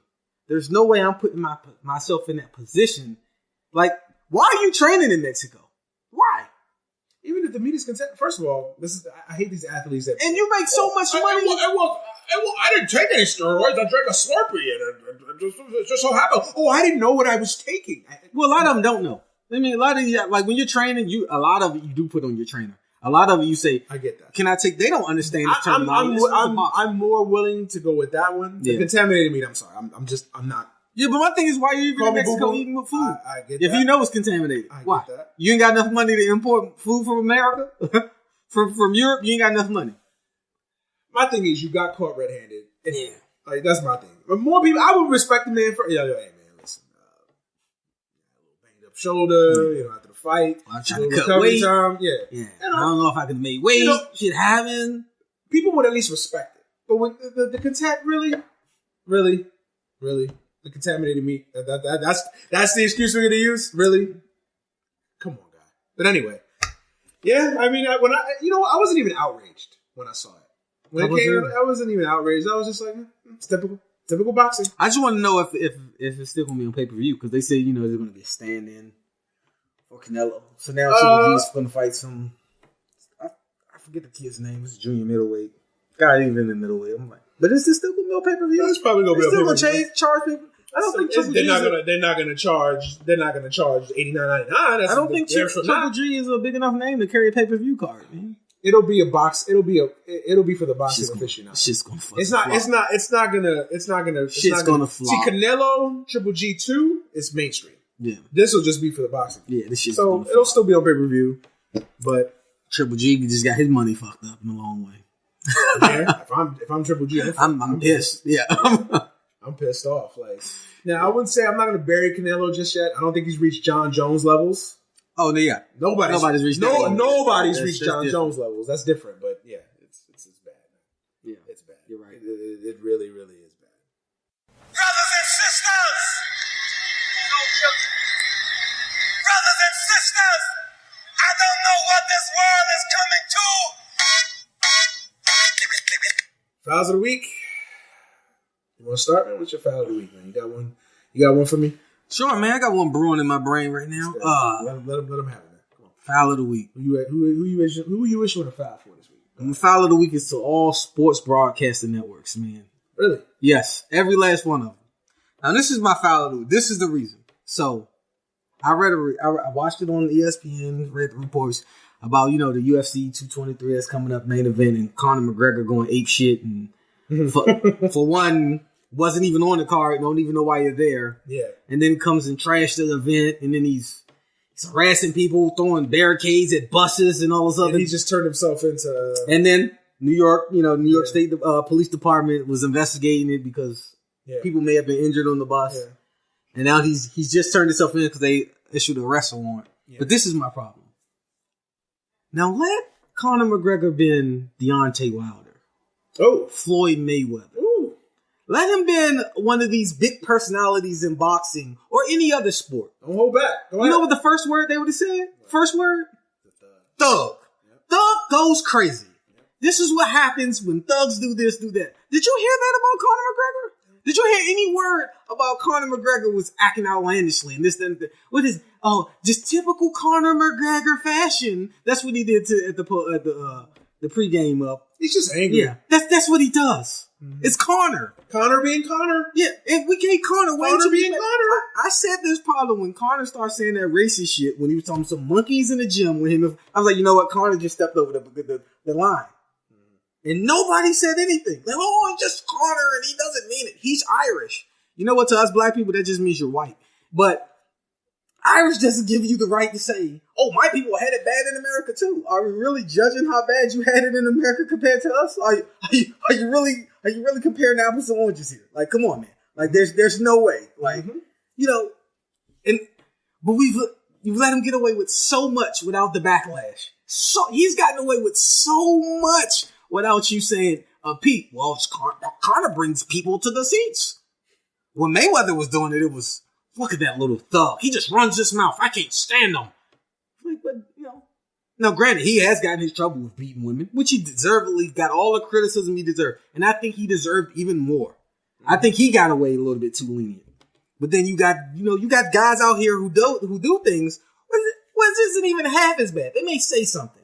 They may have a little reaction to an incident on the court or on the field or in the ring. And you're blasting them like they're the worst person on earth. And Conor does it week after week, month after month, year after year, does the same exact tidbit, goes on the same rampage, and just like when he threw the water bottle at Nick Diaz.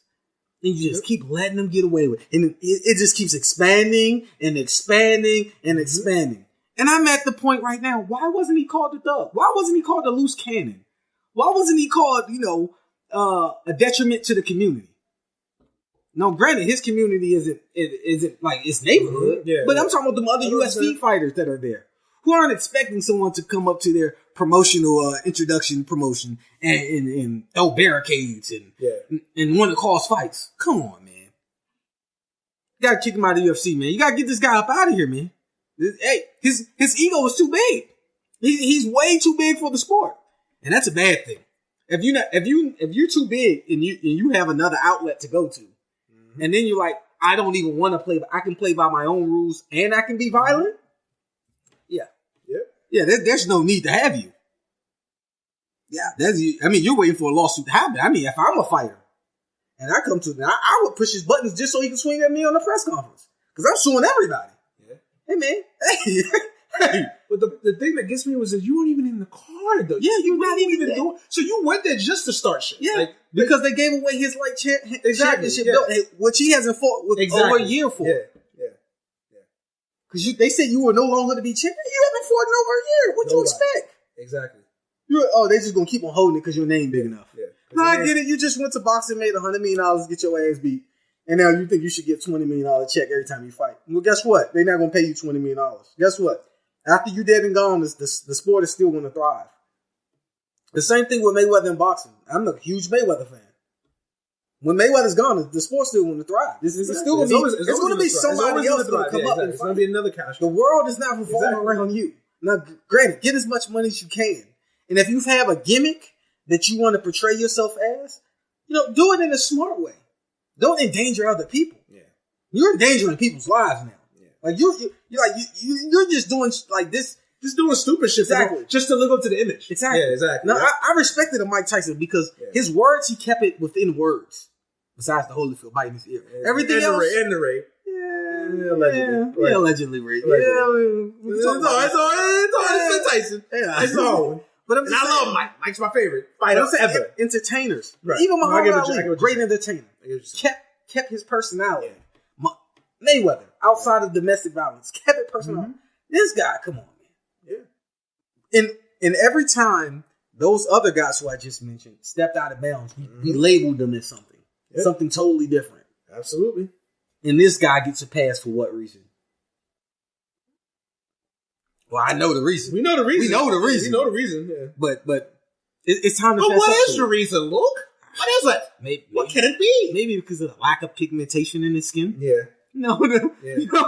I'm just saying. You know. Oh my God. Yeah. No, I agree. Maybe it's because he can't get no Wakanda. I have no idea. I don't know, man. So that's your foul of the week, man. Foul of the week, man. That's foul of the week. Yeah, man. My foul of the week is to Jim Mora. Now, granted, I don't think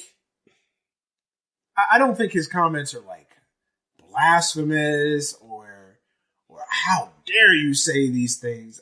I'll kill the media in a second. But first of all, Jim, what is like my foul of the week is because I don't understand the purpose. Like, I don't think he's purposely trying to butcher or sabotage Josh Rosen. So then what is the purpose? Like, what are you getting at? Like, what is your agenda? Because to me, if I'm a coach of a kid that basically kept me employed for 3 years, I'm talking him up. And he has in his kind of weird passive-aggressive ways, like, I think he's the best player in the draft. He just has to be challenged. Like, so you're praising him and dogging him at the same time, which is weird. But what is your agenda? Like, what are you getting at?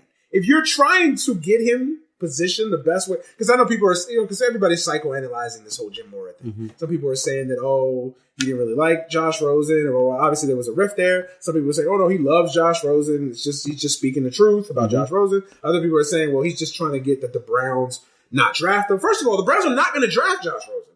They've already, I don't think they've really said that, but I don't think the Browns are going to draft Josh Rosen. This isn't a debate. Yeah.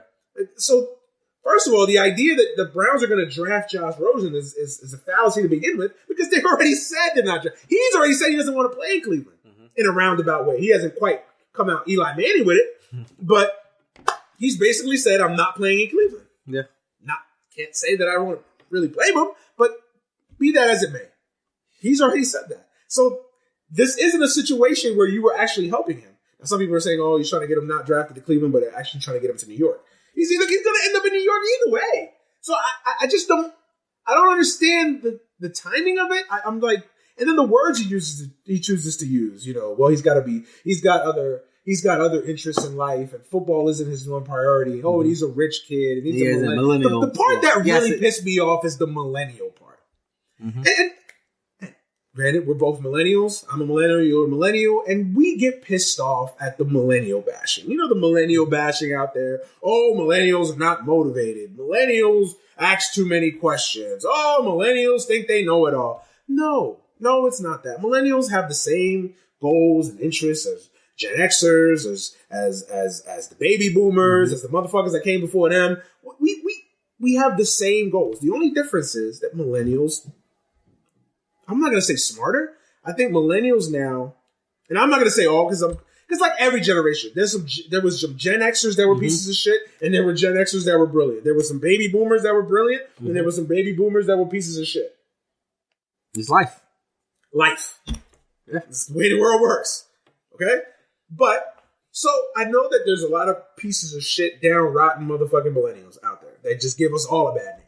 But for the most part, we have the same goals that every other generation has always had. We all want to work and make as much money and live the quote-unquote American dream. Mm-hmm. House, 40 acres and a mule, all that. The only difference is, millennials always question. Why? Because we're not going to put up with the same bullshit that our parents, that our uncles, that our aunts, that our great-grandmas. In my day, you had a job and you worked for 5 hours or 10 hours and you were happy. You took your bullshit and you were happy. And you stayed there and you worked for 30, 40 years and you got your gold watch and you retired. And no, we're like, I ain't with that. Like, know my worth. I'm not going to be talked down to. I'm not going to be disrespected. Most millennials are the most educated. Millennials are the most educated of all the generations to enter a workforce.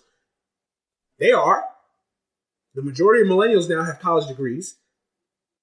So we know our worth. Yeah. But I'm not trying to get into a whole socio-economical conversation. But it just, that annoys me. But the thing that really pisses me off is the whole coverage of Josh Rosen. Well, football, he's got other interests. He's a rich kid. So can he really lead? Can he really be a quarterback? He has other interests. He doesn't bleed football. The whole coverage is just annoys me because it's like, so what? You have to be poor to be a quarterback? I'm confused.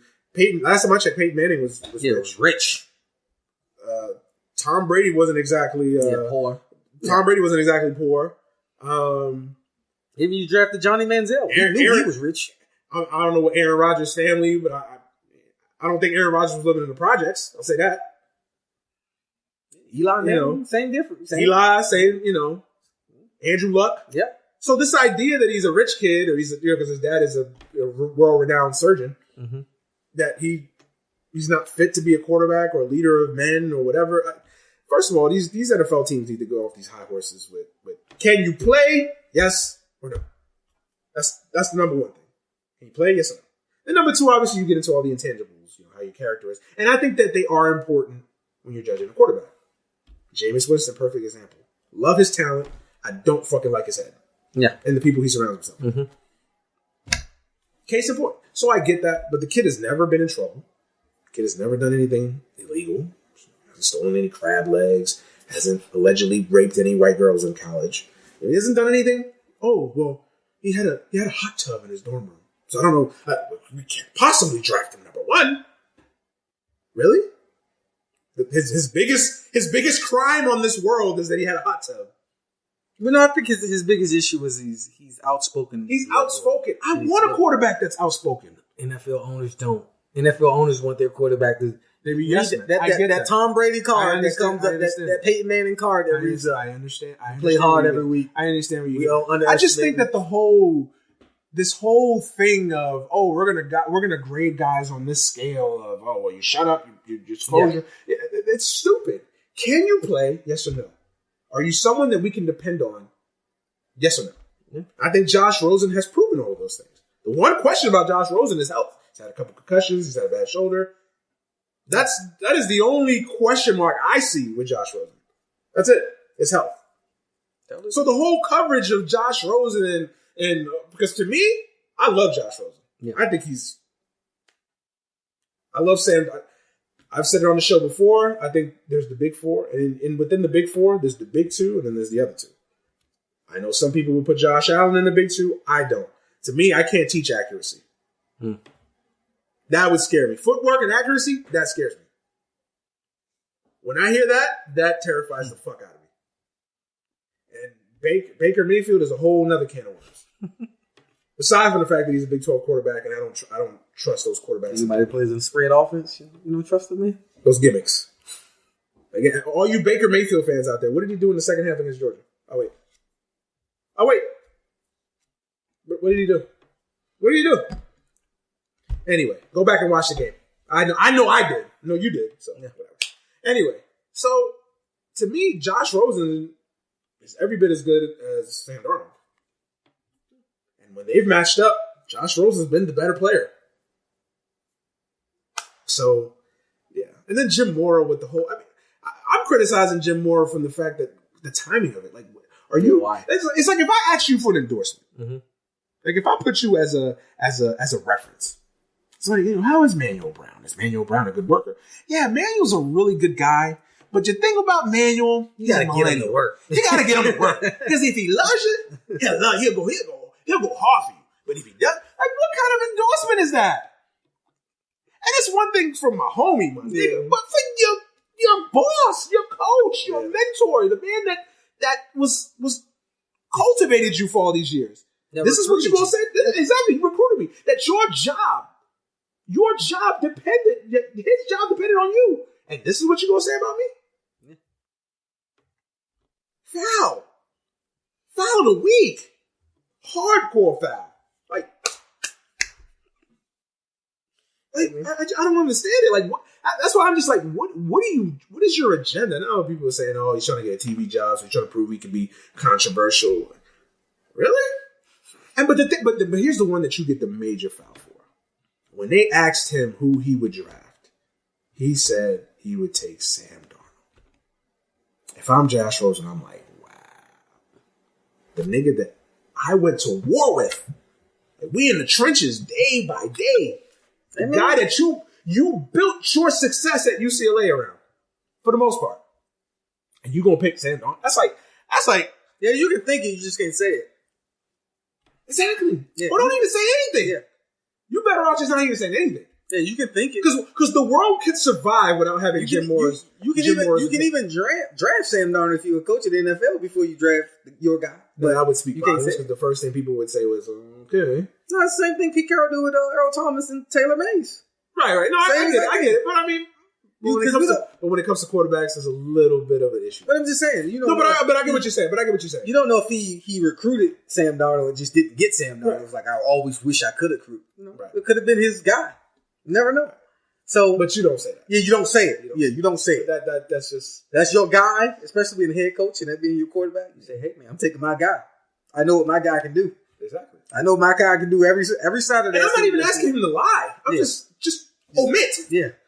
Just omit. I'm taking my guy. I don't care what you say. Yeah. I'm taking my guy. Yeah. Foul of the week. I get you, man. Jim Mora hard. Foul of the week. So I know one thing. I ain't putting Jim Mora down as a fucking reference anytime soon in my damn average. Yeah, he's a good employee. If he lays off the weed. So you take him above Sam Darnold? Rosen? Yeah. Right now, yes. Amen. 5 years from now, maybe not. I just seen Darnold do the other day when he threw at that pro day for the second pro day. I love Darnold. Oh man, I love Darnold. He just stole. If I'm a GM, he just stole my heart. Darnold, like to me, I love Darnold out of all leadership. Like to leadership me, alone. Darnold, I love Darnold. Yeah, I love Darnold. I've been saying, and I wasn't high on him. I love Darnold from day one. I said, Darnold, that kid right there is going to be a. But I think both Rosen and Darnold are going to be superstars. Yeah, like I think for the next 10 years, like how we were talking about Brady and Manning. Like, that's how you're going to be talking about Darnold and Rosen. Like, their careers are constantly going to be compared. Like, I think Rosen is more accurate. Rosen is more accurate. Yeah. Rosen is more accurate.